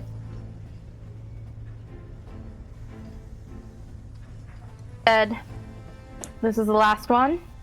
This is the last roll. This is your last puddle jumping roll. Okay. Then I am going to spend 2 effort to give myself advantage. Zolos, you're muted, and you have the ability that allows you to do 2 instead of 3, because normally it's 3. Oh, is it 3? When you're assisting yourself. Unfortunately, I've used 2 of my helps today, so I've only got 1 effort left. I can't pitch in. I'm sorry. It's okay.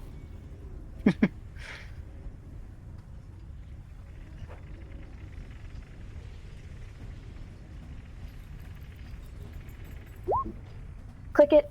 Fuck! Fuck. Well, at least I get one of the efforts back. Shit. Well, so here's what happens.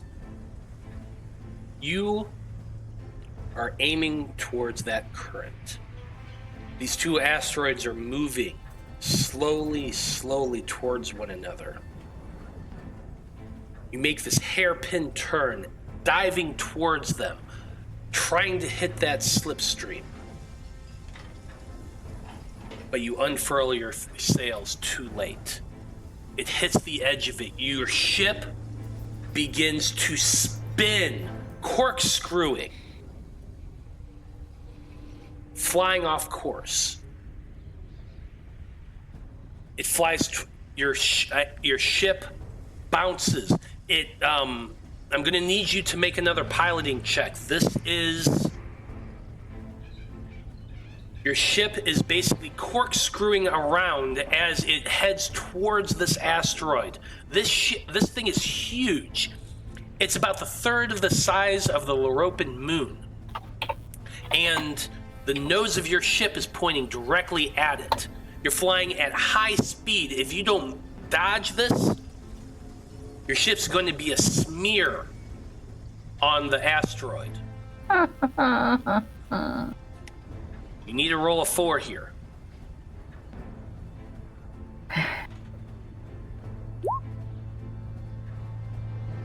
Oh god, 2. Oh. You're pulling up as hard as you can, trying with all of your might to right the ship. It skims along the edge of the surface of this asteroid, scraping the bottom of your keel. Your ship is going to take 1 point of damage as it scrapes along the surface of the rock. You're pulling upward, as hard as you can. The ship begins to level upward. The nose goes up. You pull it off of the surface, and you hit the thrust of your engines just at the right moment. Whoosh! And you're able to get off without smashing into the side of this asteroid. But there's more of them coming up now.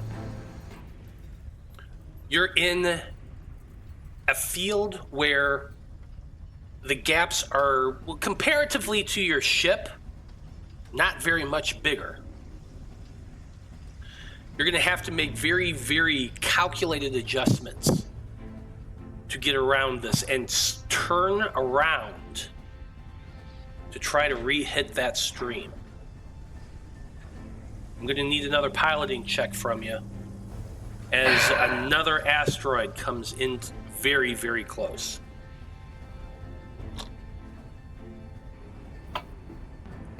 This check is also a 4.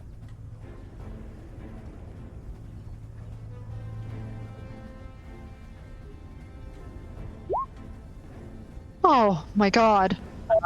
You can look. It's good or a bad? Look, motherfucker, look! Oh my god! That's a sorry. nat 1. You managed to get the ship to stop corkscrewing. You level it out and angle the nose downward, moving the ship along the edge of the asteroid, curling it around it, using the low gravity field of such a large body of rock to assist your momentum as you kind of skirt around its edge. You're angling now back towards the current. You gotta hit this one last time. But as you're doing so, chips and rocks, small pieces of debris that exist between these asteroids are flying towards your ship. You hear them clanging against the outer metal of your armor. You're going to definitely have some nice-sized pockmarks on that as you're once you get free of this field. Kenny's asking if we're out of floating advantages, and yes, we are.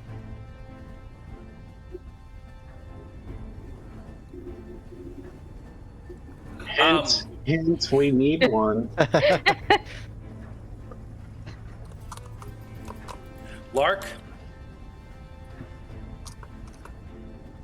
before we do this, we're going to need another check from Zolos and Dr. Bloom. They got to give you the right directions, the right coordinates to reorient yourself to hit that stream. Right.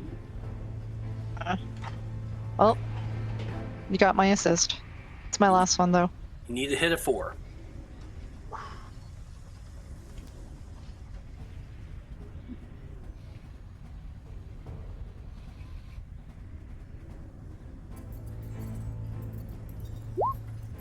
Oh, that is a 2. Hell yeah.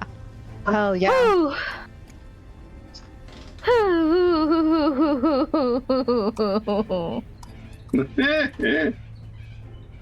Don't cry. It's a very close thing. I may start at any time. We're almost there. Hopefully. Okay, Lark. They have Right. the coordinates, Okay. which means your roll is a 2. Was it 2?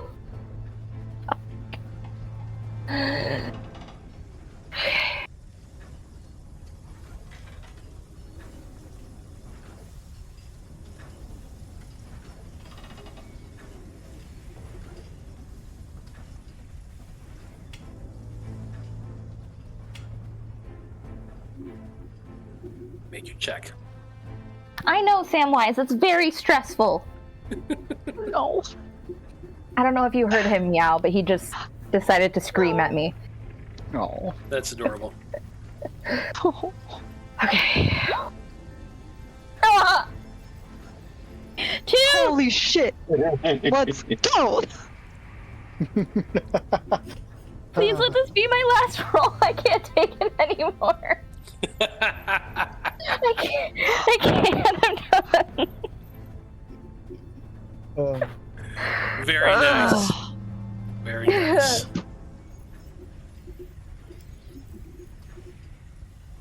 Someone else can buy it from now on.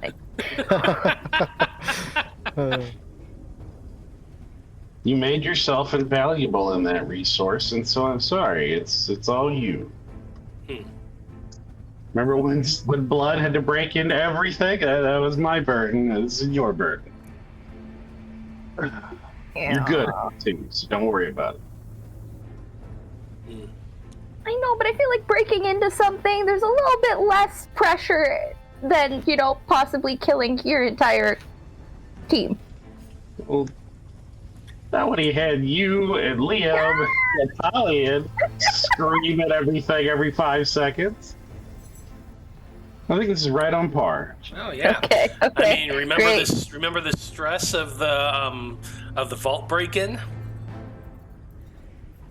Yeah, we should have let his character die. Oh my god, that's like my biggest regret was letting you talk was letting Blood talk Eloise out of it. Because Eloise was ready. She was so over it. Kenny, when you get to that, trust me, it's good. I know you're the one watching the playthrough right now. When you get to that point, you'll know exactly what we're talking about. Well. Anyway. You managed to correct your course, doing minimal damage to your ship. Your armor is dented and dinged, and a scrape is taken out of it, but you're able to reorient yourself, opening the sails of your ship right at the perfect moment, and boom, you're propelled forward. As you're going, you're dodging these asteroids back and forth. You're moving at such tremendous speed that all you're having to do is make minor adjustments to keep you on course.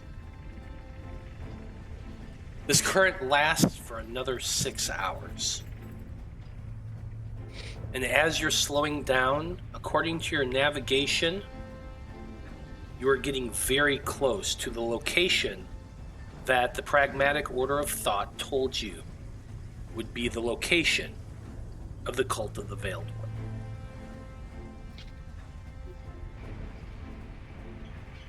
Over these last few hours, you have some time to discuss how you're going to approach this and what your plan is when you arrive. I'm sure you all have many thoughts about what this is going to look like. You know that Crowborn has contacted the Veiled One cult and has negotiated to meet on Landia. to hand over this object that they want. You don't know how many are in this pirate fleet that this cult seems to operate, but you know at least some of them are going to be heading to that location. So, Wayfinder crew.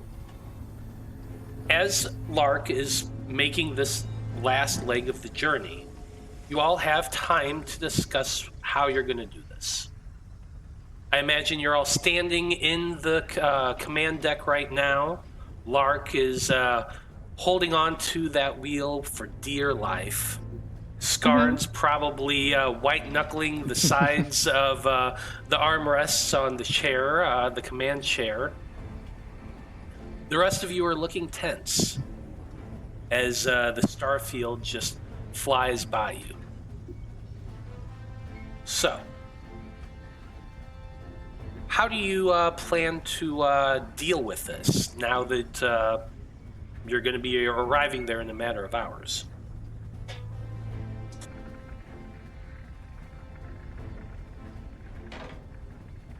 Did they tell us what the asteroid looks like?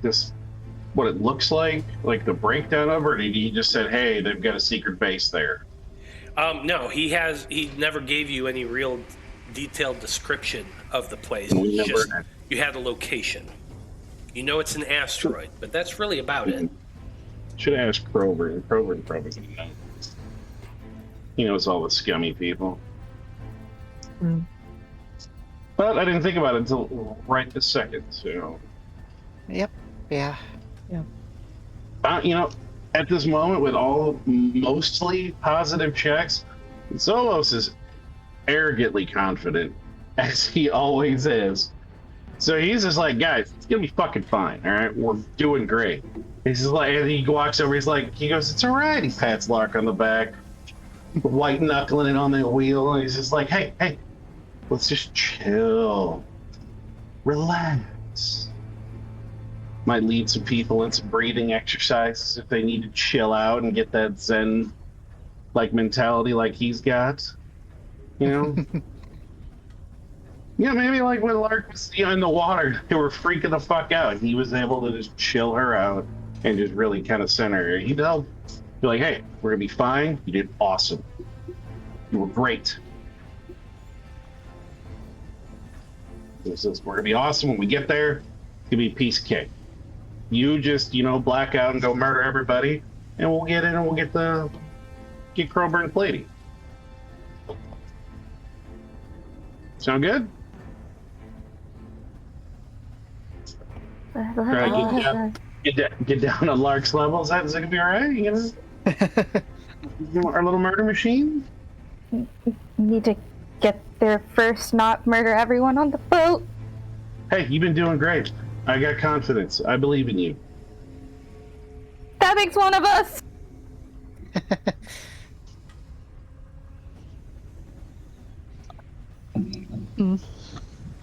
I would say we need to turn around Lark's beliefs in themselves, but that's literally one of their struggles, I think, right? It's timid or whatever, meat. Yeah. So it's counterintuitive to it's just them. That's their character. Otherwise, he'd be like, he'd keep trying those, Stuart Smalley-esque, motivational speeches, but they're going to be missing her by, unfortunately. It's relatively smooth sailing till we get there, right? I mean, we're kind of passed through the danger. Well, I mean, no, you're spending the entire time Yeah, well, I mean, having to pilot very, very carefully. It's still extremely dangerous. It's but are we making more checks? No, that was the last check. It's just from it's more of a narrative thing at this point. You've passed your checks. He's like, you're gonna be great. He's like, I can get you some libations if you want to get a little drink, calm you down, calm your nerves. Otherwise, you're doing great. When we get there, we don't know what it looks like. So, I mean, is this the kind of thing that we're definitely going to recognize it when we see it? Or is it just going to look like every asteroid that's out here right now? Because we don't know what it looks like, but we have, I guess, coordinates to get there. Correct.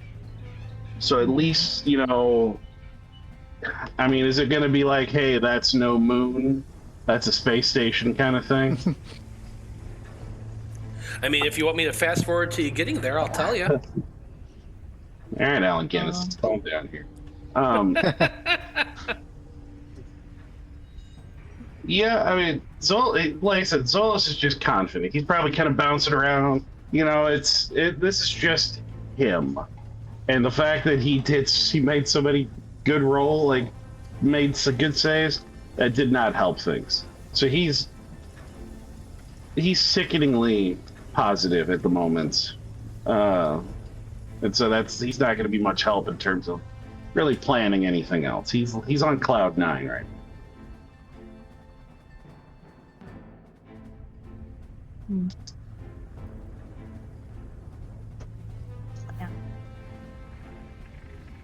I mean, I guess if we're prepping things, he'd at least make sure all of the we could still like go out on the ship, right? Like we still got oxygen and stuff on our thing. Yeah, 100%. He'd be going out, he'd make sure all the ballistas are loaded up. He'd probably the two in front, some of the ones that they were able to get some really good looking jagged pieces of scrap.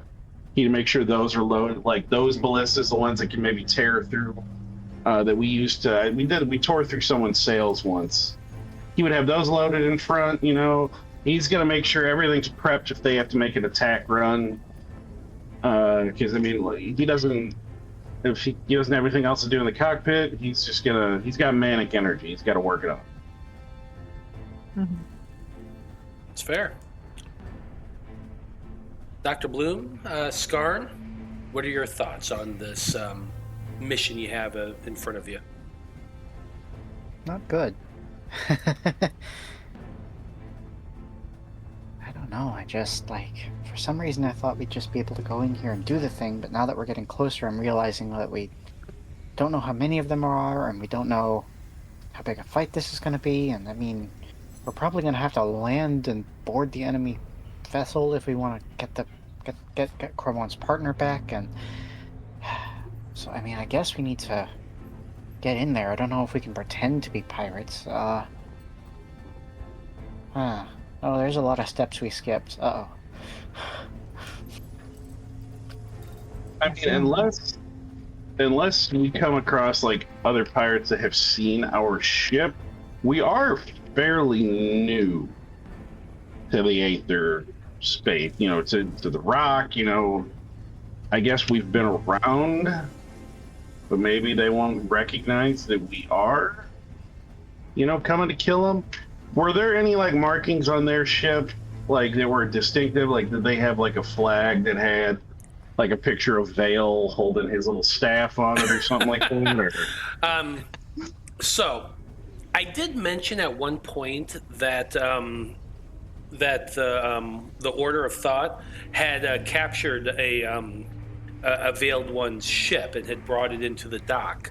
Nobody ever kind of bit that one. Nobody ever went to go look at it. Yeah. Yeah. Yeah. I did describe it for you.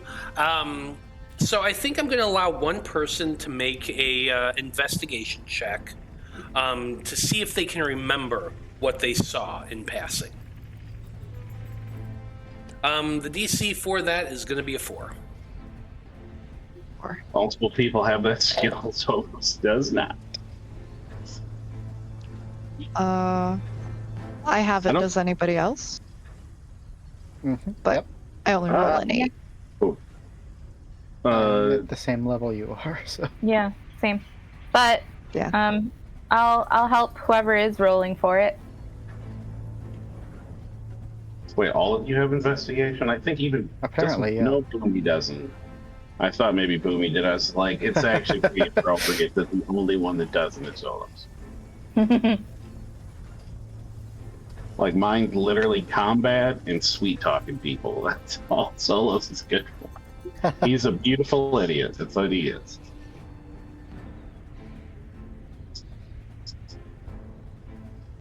You or me, Skarn? For investigating the ship. I'm happy to go ahead and do it, since Skarn is the one, like, audibly worrying about this and talking through it out loud. I think also because, like, you were there in the repair yard. I think it makes more sense because I was in and out with Dreezy that entire session, I think. And Lark has given some effort to help, so take that extra die. That's cool.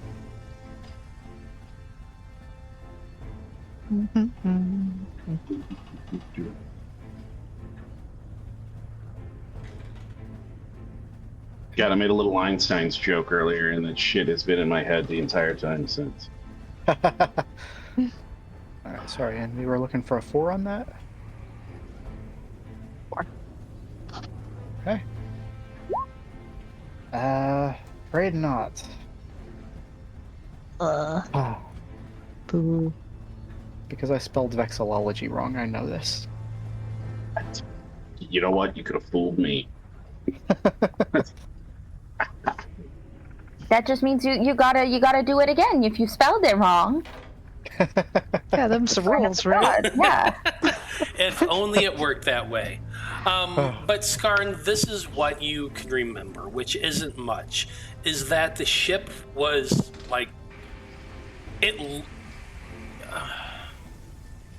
looked like a pirate ghost ship, you know, from like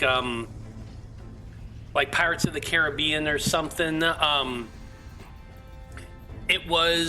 It looked like a nautical vessel, but it was badly damaged and looked ancient. Like boards were rotting and sails were shredded and just hanging in tatters. It looked kind of like the stereotypical ghost ship described back home on Loroupa. Sailors tend to talk and love to tell ghost stories, and talks about ghostly-looking vessels out on the waters. And when you saw it, that was like the first image that came to your mind. But that's really all you remember about it, is the fact that it just looked like a tattered, broken-down, ancient ship that you imagine would have been like washed up on a shore or something like that. And that's really about it. You didn't see anything that distinguished it beyond that fact.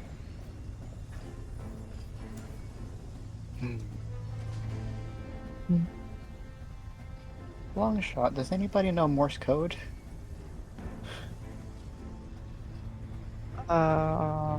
In character? Out of character?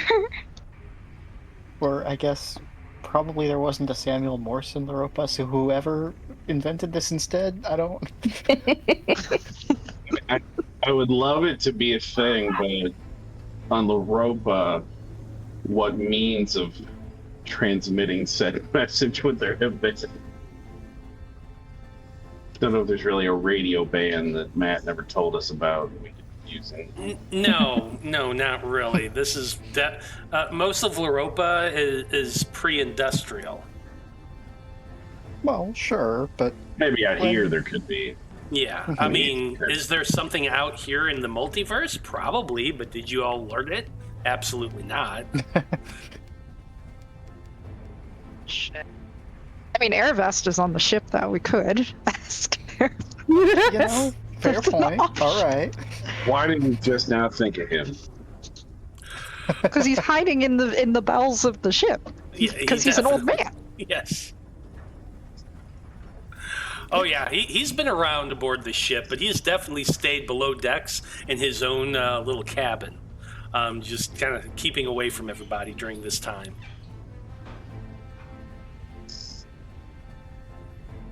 But if you were to go down and ask him,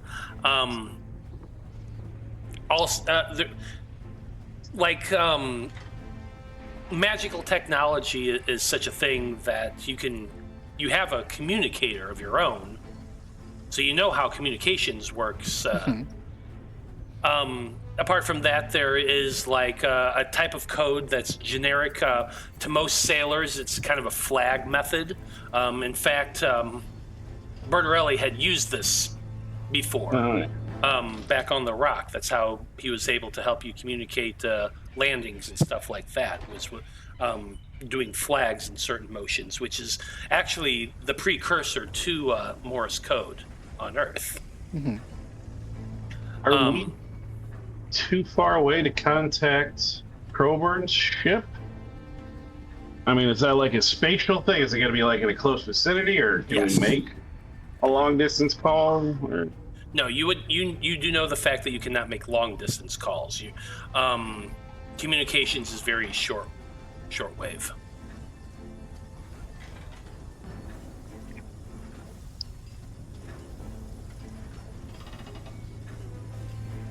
Coming up to the asteroid. I think we just gotta wing it, guys. Coming up to the asteroid. Yeah. I think we just gotta throw caution to the wind and just charge in. I was hoping that there would be a way for us to, like, I don't know, remotely signal them. Once we're in semaphore range, we're already probably too close. But, make it seem like we're, I don't know, lost, crippled, make us seem like an easy target to draw a couple of them out. But it doesn't seem like that's really an option.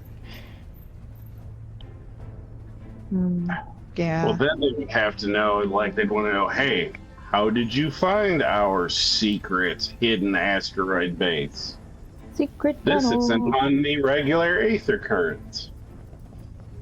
I mean, I guess we could just do a wideband broadcast SOS, but then we run the risk of bringing in someone who actually wants to help us. I don't think anybody's going to be out here where we are. I think we just have to I hate to say wing it, and he'll look at us, no offense, Doc. Wing it, say it hard, say it. I got Alyssa Wing crack. Yeah, Alyssa. That wasn't a laugh. That wasn't a groan. That was a. But still, Yeah, that reaction's hilarious. Someone got my joke. I think we're just gonna have to. As soon as we see it, we can come up with something then. But we don't know what it looks like. We don't know if they patrol around it. We're kind of flying in the dark here, which, I mean, let's face it, that's kind of fucking worked for us so far, hasn't it? Has it?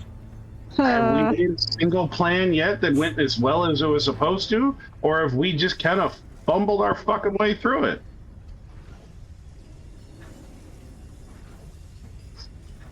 We've kind of failed our way to success. Yeah, we keep doing that. Keep doing that. I've told you before, I'm not great with plans. I just kind of do stuff. And it somehow mostly works out for me. I'm sure I've got a string of bad luck coming at some point in life. But things have kind of just come up Zolos for the most of my life. We have nothing. We're going in this dark. We might as well just wait to see what happens when we see it.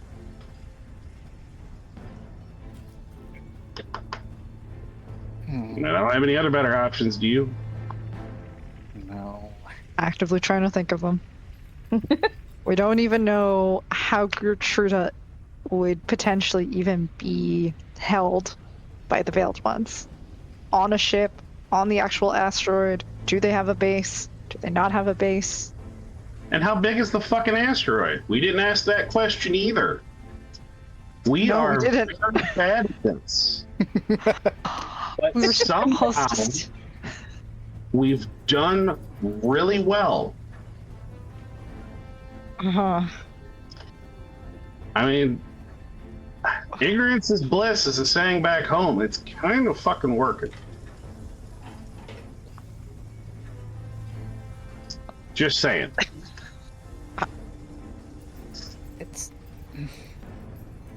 I don't know how to argue that. Yeah, I know. It's flawless, and I'm surprised I'm the one making the argument. I get it. This is not an ideal situation, but it's what we got. No. I'm not saying it hasn't worked. I want to be clear about that. But we do usually have at least part of a plan, even if it's not good. I mean, you We have a remember the starting fire point. at the docks? That was a I'll plan. admit, I haven't paid too much attention if there's been one. So maybe I'm wrong, and there's been awesome plans, and you guys are just... You use my chaos as part of it. I don't know. Maybe you're doing that. Good job. Well planned. Typically, I the mean, way it plans works are is the plan usually goes really well for like the step first 3 one, steps, and then make a chaos plan. ensues. Step 2, plan falls to shit. Step 3, improvise. That's usually how it goes anyway. Pretty much, yeah.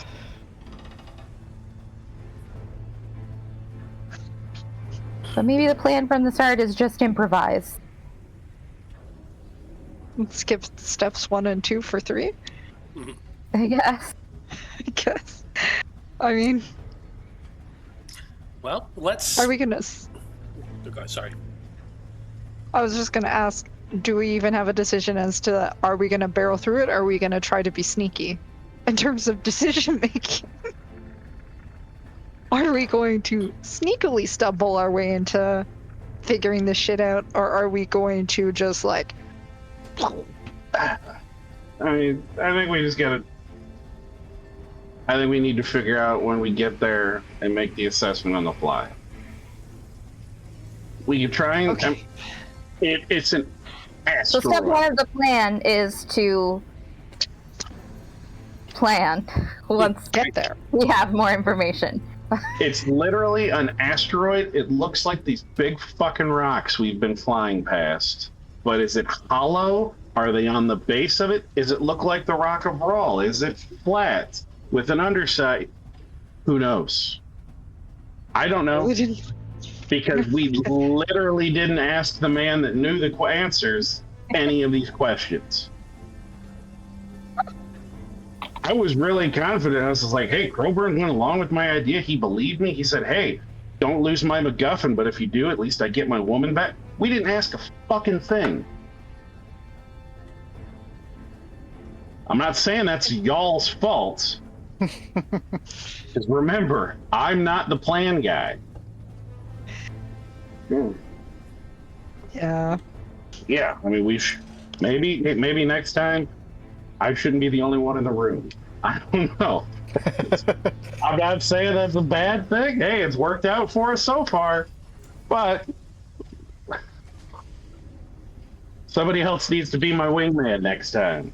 And I'm not saying that because you have wings, Doc. And Sure. Yeah. You know I'm a terrible wingman. You know that. anyway, yeah. Like I said, as soon as we get close, he'll look over. He's like, "How far out are we about?" And he'll I guess he's on the radar, so he'll look. How you said we're about 2-3 hours? Yeah, after all this conversating and stuff, you're probably about an hour out. Think about what you do know for a second. The base is an asteroid. You know that. You're in the middle of an asteroid field, and it doesn't look like that field is getting any smaller. So chances are it's an asteroid in the middle of an asteroid field. Those are 2 things you know. You know anything else that might assist you on making a plan? If they're pirates, they need to be able to land, right? So it can't just be entirely internal. They would need some sort of docking. Yeah. And there might be more than one, because if it's like the Rock, maybe it's got more than one dock, or I mean, as long as there's none of those giant worms that are going to come up out of like a hole in the asteroid to try and eat us, I think we're all good, guys. You say that Those as exist, the right? ship just Go ahead. passes over a giant asteroid with a huge crater in the middle of it. Those giant worms exist out here, right? Right? We're going to shoot our gun into it a few times just to make sure. We actually have one of those now. We do? Oh, right, yeah. Yeah, Lark Yeah, took now we do. Lark took the captain's gun. Hell yeah.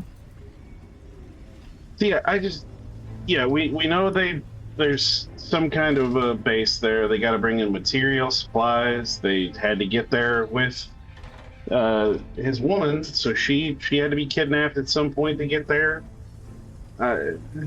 There's got to have places for them to live. So I mean, obviously, it's probably gonna be like the Rock of Brawl in some way. If it's hollow, that's awesome. That'd be really cool. But if maybe it's just like the Rock of Brawl. But hey, you know, with all these asteroids, maybe we can kind of hide our approach as we're coming in. It's true.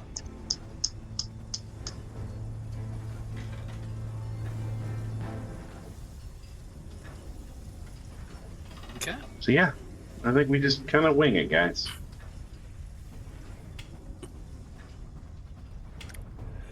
Well, Yeah.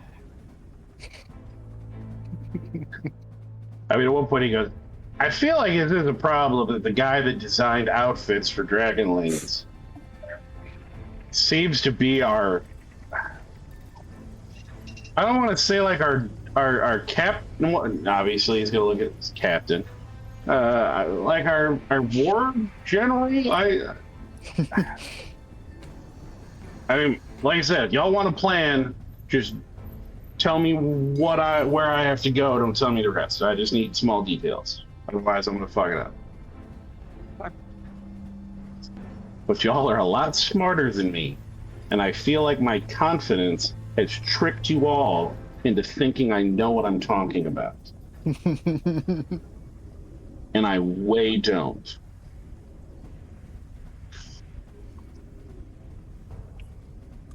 He's like, I'm just pretty. It's pretty much what I got going for him. And as he does that, he's just gonna fling it back. It's just like, you know, muscle memory. It's just, you know, just throw it over there. He's like, yeah. New thought. Based on the old thought. So what I said before, what if we put out a general band SOS call? Like, just, we were traveling, we got hurt, something was damaged, but we post it, like, a ways off from here. Maybe if they're pirates, we can, like, lure them out of the base. That might show us where the base is and get somebody out of there, and then we just go in while they're occupied with our fake distress call. Huh. That's cool. How would we do that? Well, we've got the communicator, right? So if we just put out a general... We've hailed on all frequencies before, so to speak, so hopefully we act well enough that they pick it up and go to investigate? Oh me, oh my, help me, I'm a treasure barge. I just need help. Our engine's exploded.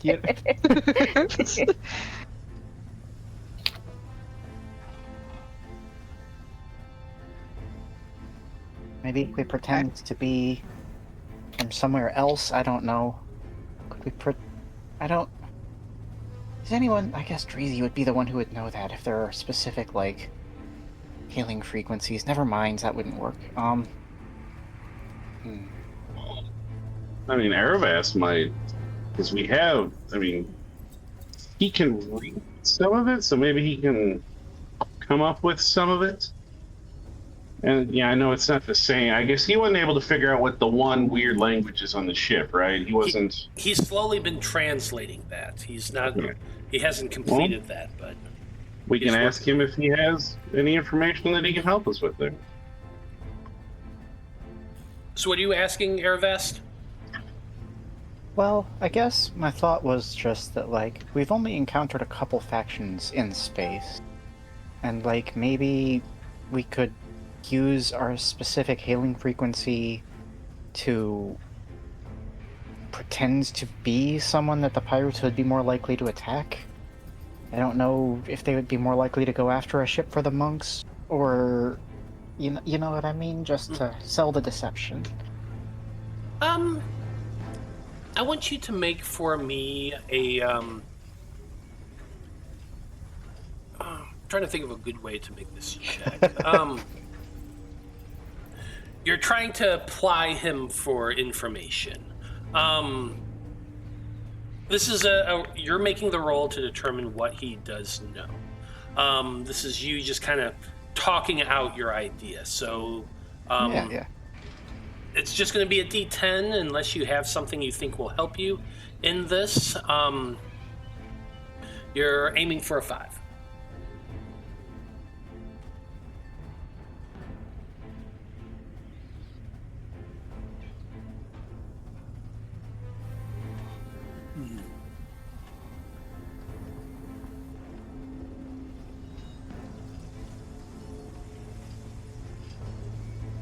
Okay.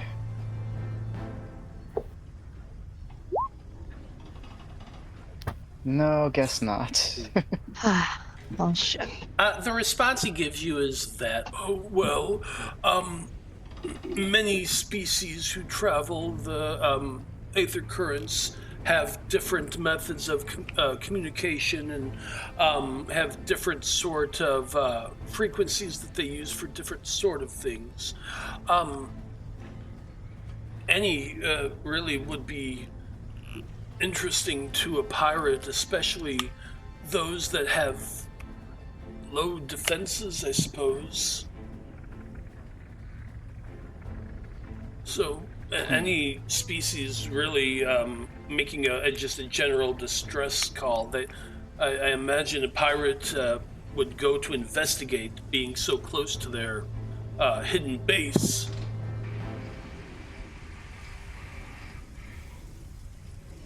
It's reasonable. Okay. Thank you.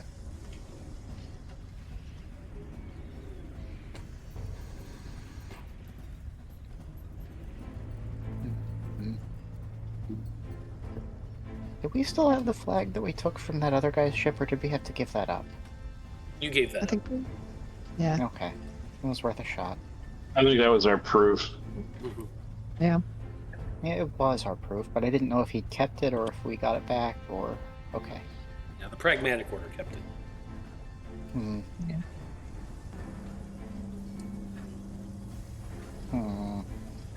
Okay. I'm overcomplicating things. I was thinking of a two-pronged approach. It doesn't matter. The one should be fine.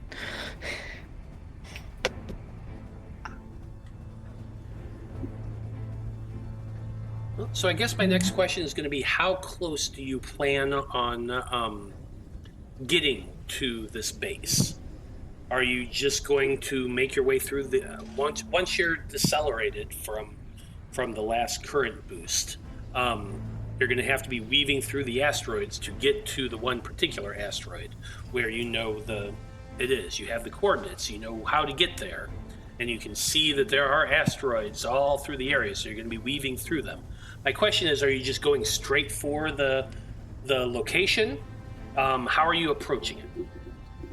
If we're going to try this deception angle, we need to be hidden. They can't just leave their base looking for a distress call and see us sitting right there waiting. So, since we don't know exactly where their base is, I think it's better if we hang back just a little bit, try and blend in as debris while we watch for them to go, so we know where we're going.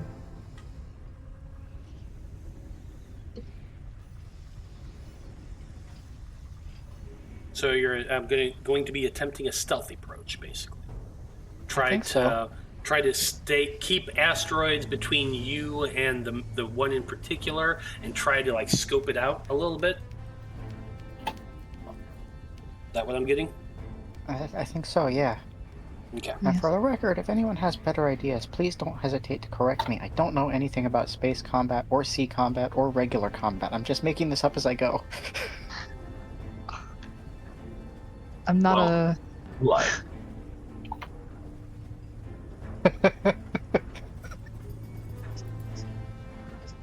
Lark, thoughts? Head empty, no thoughts. Fair enough. Larks have is not quite de-stressing, really. From 3 days of stressful travel can do that to you. Well, then that sounds like that's what you're going with. A stealthy approach, trying to keep far enough away where you can maybe scope it out a little bit, but also remain hidden from any ships or anything that might spot you. So, Lark, this is going to be another piloting check for you. You can either use a piloting skill or a stealth skill for this roll. You're trying to hit a 4. Okay. Sorry, piloting or stealth? Either or. Okay, great. Either skill will work. I'm gonna go with piloting because I maxed that one out.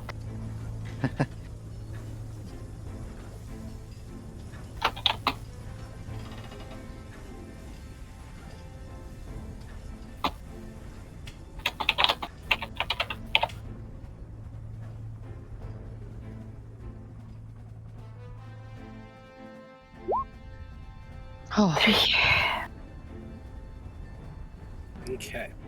And while Lark is Lark is basically following along the path of the asteroids, moving the ship in such a way that it keeps the large pieces of rock and debris between your ship and the coordinates that you know of is the base.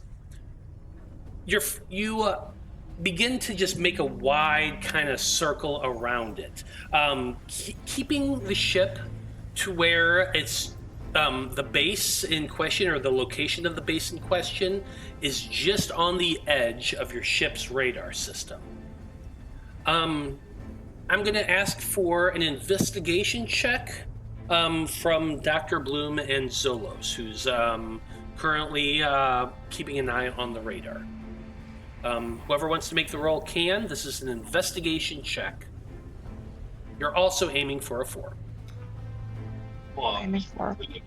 Investigation, I guess. Are we just the same thing as we're doing before, or is this going to be like their investigation can kick in on this? Yeah, you can use. I'm saying you can use the skill investigation for this check. mm-hmm. But only. I mean, I've got 2 efforts, so I don't think I can help, because then it have to be 3, or is it 2 now? No, you use 2 to help or is it other 2 people. I can help. 3 for yourself, 2 for someone else, or for in Dr. Bloom's case, 1 because they're a sidekick. Yeah. I'm helping them this time. So it would cost you 2 effort to help them. Yeah. Okay. So investigation Mm-hmm. to scope out.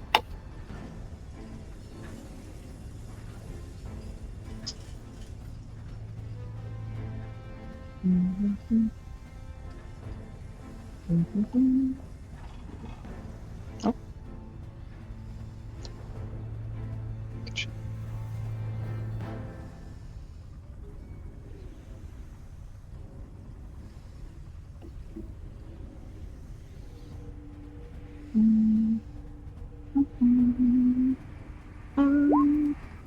Oh, for fuck's sakes. It's a 5.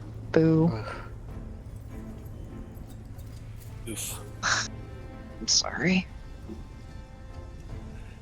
Scanning, scanning with your radar, you do not detect any signs of any ships whatsoever. Switching through the radar settings, you go to the life setting. That you do detect. In total, your radar is able to detect that there are life signs aboard, or in the spot of the coordinates. From a visual standpoint, as your ship is kind of like circling around asteroids, you are able to catch glimpses of this asteroid. It's difficult to see. You're keeping your distance. It's dark. You're only able to see limited things from, pinpricks of light. But this is what you're able to determine. It does seem to be a medium-sized asteroid, something that your ship would be able to land on imagine it basically about a quarter of the size of the Earth's moon.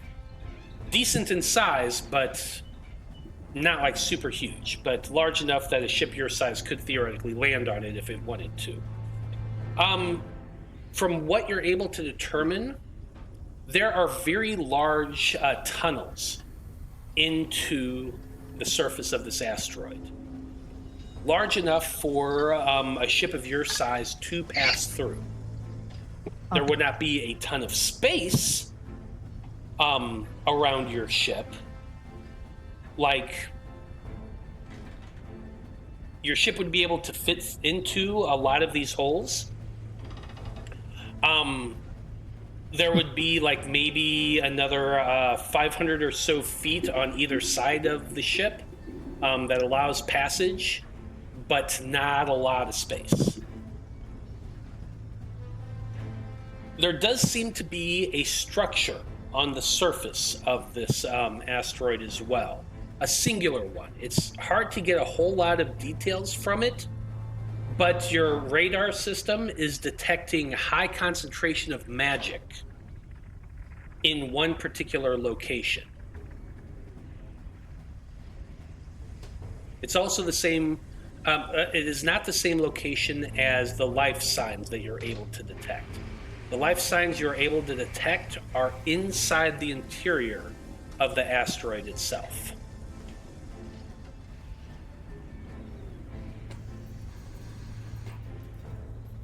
But that's all you're able to detect using your radar.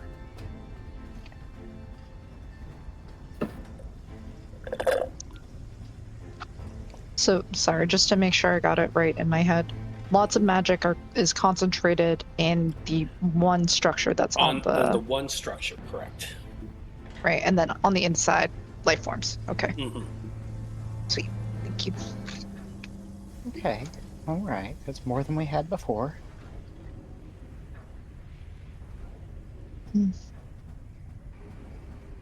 Okay.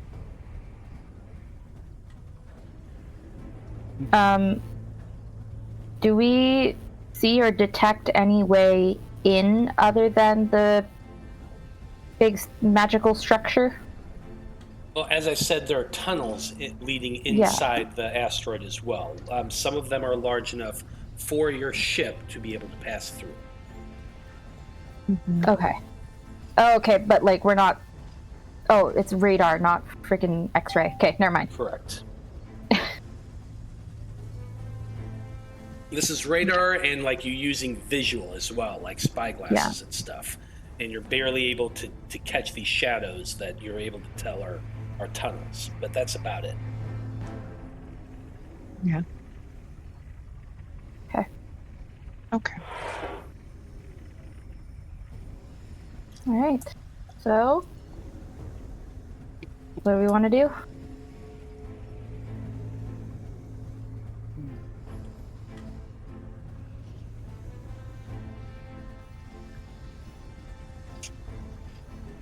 Would we want to check out the magic concentration or the life form concentration? There's no life signs of the magic part. But that could be shielded, maybe? We just can't tell? Because that would almost seem like a perfect spot to, like, hide somebody. You know, they're magically locked up in jail, but... Sure. Does it say how many life signs, or is it just like a cluster of life signs? It's just a concentration. Your technology is not sophisticated enough to check that kind of thing at this range. Mm-hmm.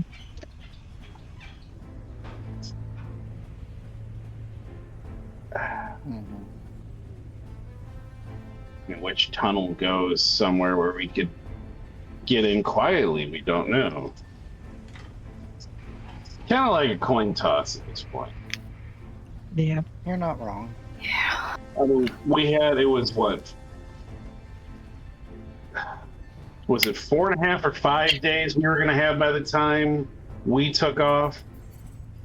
Because he left, he had 7 days. And then we left a couple days later. Was it 4.5 or 5? I don't remember. That we were going to have to get our job. I know we were going to have at least like a day grace time. At least. Yeah, you left 2 days after Crowborn did. And it took 3 days to get there. So you're at day 5. So really we've got... We're like playing 2 days, yeah, like to deal with this, to get in, get out, get her, and try and find a way to contact. I mean, because that Earth current, didn't they say that one moves really quickly to get to the city from the? Because I know there's an Aether current that goes near from the asteroid to the planet or wherever. Way station that they're going to, and I think it was like a fast-moving one, wasn't it? I mean, the currents are the currents. It's the Faster ship than what speed. we're, Yeah, the ships are what determine the speed.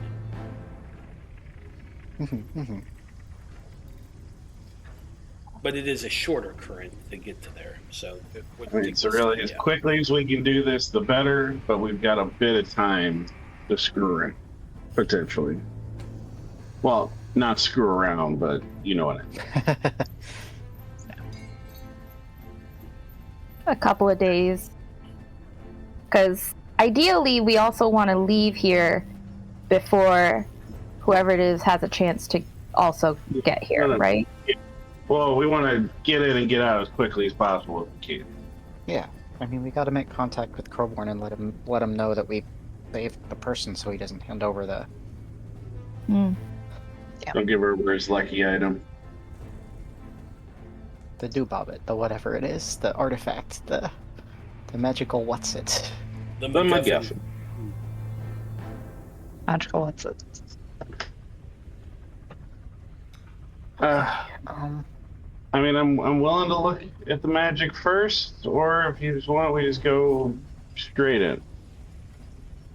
Well, I mean, pick a tunnel because we can't really tell which one goes where. What I worry is that, how do I put this? I think it's important to look at the magic thing, because we don't know what it is. But what I worry is that it's going to be like life support systems or something that causes this place to be habitable. Because if that's the case, we can't mess with it. We can't just turn it off, or we're risking hurting the person we're here to save. So we'd just waste time if we did that. So, I don't know. Any thoughts? I mean, I still support investigating the magical site, because if we can... I mean, knowing our luck, though, shit. We would manage to not be able to clock that it's life support systems and then just be like...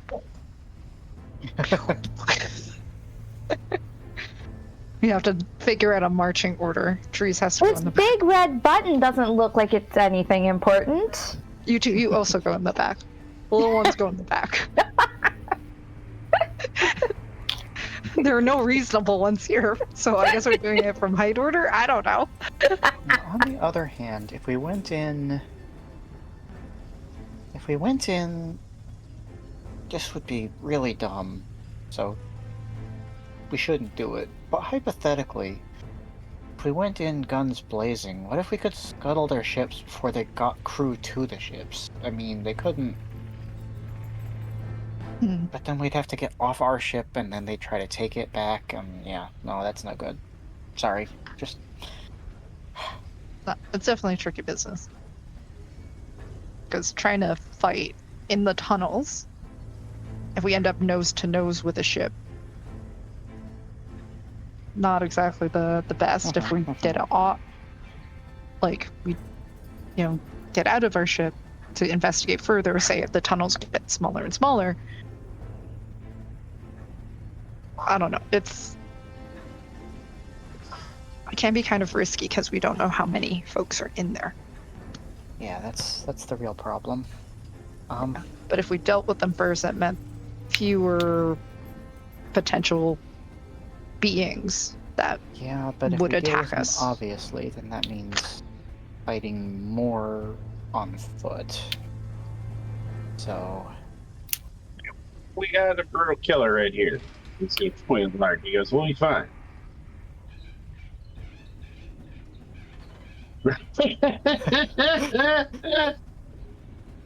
One time! One time! Well, I mean, I guess I should. I mean, Zolos was killing a lot of pirates in the rock when we were. I did have a pretty high kill count there. So I mean, I feel like most of y'all Yeah. have a decent kill count at this point. Yeah, that also. One of us is labeled Skarn's as- one. and one of us blacked out and became John Wick there for a second. So Mhm. True. Yeah. Well, anyway, I feel like this is a moment that you can pause and you all can think about how you want to approach this. Certainly, if you want to try to stealth closer and get a better look at this asteroid and kind of scope it out more, you can do that. If you just want to head straight for it and hope for the best, you can do that. If you want to try to lure somebody out of it, you can certainly do that. But I think that we're going to pause for this week, and y'all can take the next 2 weeks to discuss it and consider. The next And, month, Matt. The next month, yeah, that's right. Oh, next no. month. it's like Do we want to 3 of us list those? in 2 weeks. Let's see. Okay. We can barrel through. We can stealth. Stealth in. We'll see that. I can't remember. Anyway, but yeah, this is where we're gonna pause for tonight. So you got some time to discuss it. Oh boy. Okay. Anyway, I gotta sneeze. Hold on. Bless you. Thank Not you. the Don't you- sound that just. I was afraid you just let it happen because without the sound, it always looks strange. Right. Anyway. Well, thank you to everyone who watched this evening. We very much appreciate you tuning in and hanging out with us. Come back next time for, well, we're not sure. Is it going to be a stealth mission? Is it going to be an all-out brawl? We're about to find out. But our heroes are at the base of the Cult of the Veiled One. Should be pretty cool to see what happens next. As always, we're going to go around the table and have everybody tell us who they are and where we can find them on the internet. And Zolos, you tend to do the recaps, so why don't you go ahead and go first? Yeah, it's kind of my thing. I have been Zolos Vohnagath. I am Joe. Normally, you would see me in a couple of days on Wednesday for our Curse of Strahd campaign is Everybody's Lovable Halfling Cleric Corwin over Goodwood. But we are not going to be here because we're going to be partying up with Matthew Jr., with his birthday. So you will have to wait to see us.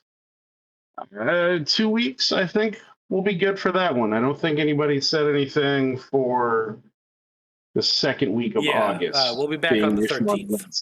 So yeah, so I think we're good then. And I am blanking on. I just completely. I got so much going on. I'm at so many games. It would come to me if I thought I just sat and think. It's like, what the fuck did we do? I know we met up with Mitchell and we cured him of his madness. And we oh fuck yeah, that's right. Mitchell's alive. We're literally in Mitchell's magnificent mansion. Mhm. Yeah, don't worry, he's gonna die by the end of the campaign. The prophecy will be fulfilled.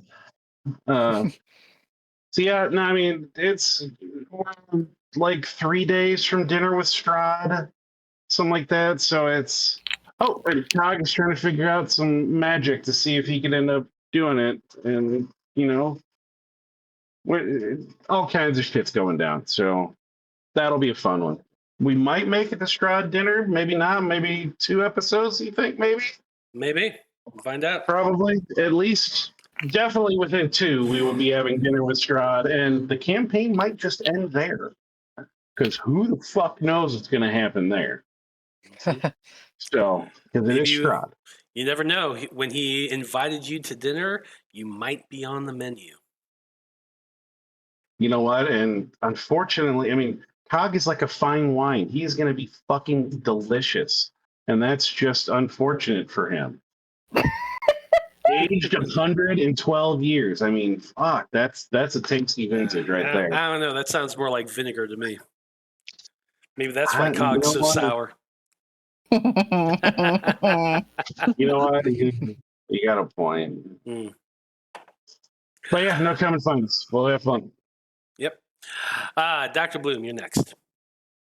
Hi everyone, I play your very fluffed and frazzled Dr. Ezra Bloom. In real life, my name is Nico. You can find me on the internet at Tempest Astray. Thank you for having me as always. Heck yeah. Lark, you're next. Oh boy, I am the seemingly ever stressed Lark, who may or may not have developed PTSD just from this trip alone. God damn. But yeah, unfortunately, I'm not a whole lot of places on the internet. I do have an Instagram at Alyssa Crochets. If you want to see any of the nerdy and or cutesy things I crochet. Otherwise, if you are a LARPer and are going to Biko, hey, look up Sir Eloise of Tab Sid. I'll be real happy to meet you. Otherwise, yeah, that's about it. I'm more of a nerd IRL than online. Ain't that the truth? Skarn, you're next. All right. I have been your eternally overthinking wizard, Skarn Ganister. In real life, I am Nobody Adams. You can always find me at Nobody Adams on Blue Sky. That's Adams with 2 Ds like the family. You can find me, here. In theory, I should be back in 1 week for the Ether Tech Wars, playing a character who hasn't actually been introduced yet, so you get to find out. True. And then outside of that, a good place to find me is at the Battle of the Blorbos podcast, a show where 2 people bring characters they care about a lot and face them in completely random determined challenges. Stuff like, I don't know, Dr. Doom versus Alita from Battle Angel Alita. Sorry. You cut out on that last bit. What are the 2 of them doing? Most likely to remember their wedding anniversary. Oh. Oh. Definitely not Dr. Doom. Anyway, right on. I don't know. I feel like he's pretty good at holding grudges. I feel like he would remember something just in case, especially if his partner ends up forgetting it. Oh man, he's not letting that shit go. It depends on whether or not Franklin's sister is hanging with Doom at the time. Anyway, yeah. Well, hey, I'm Matthew R. Dawson, your friendly neighborhood host and game master here on the Random Rhapsody Network. Hopefully we're back to our regular schedule here soon. I'm really trying hard to get us to that. You can always find me on the tweets, the Instas, and all the other freaking social medias as @ScruffyWanderer. And apart from that, you can always find me right here every Monday and Wednesday running crazy games for crazy people, having a blast doing it, tormenting them sometimes, but it's always out of love. And yeah, so just come back. We'll be back on Thursday, hopefully, with Tyranny of Dragons. Hoping we're going to be back on Monday as well with the Aether Tech Wars.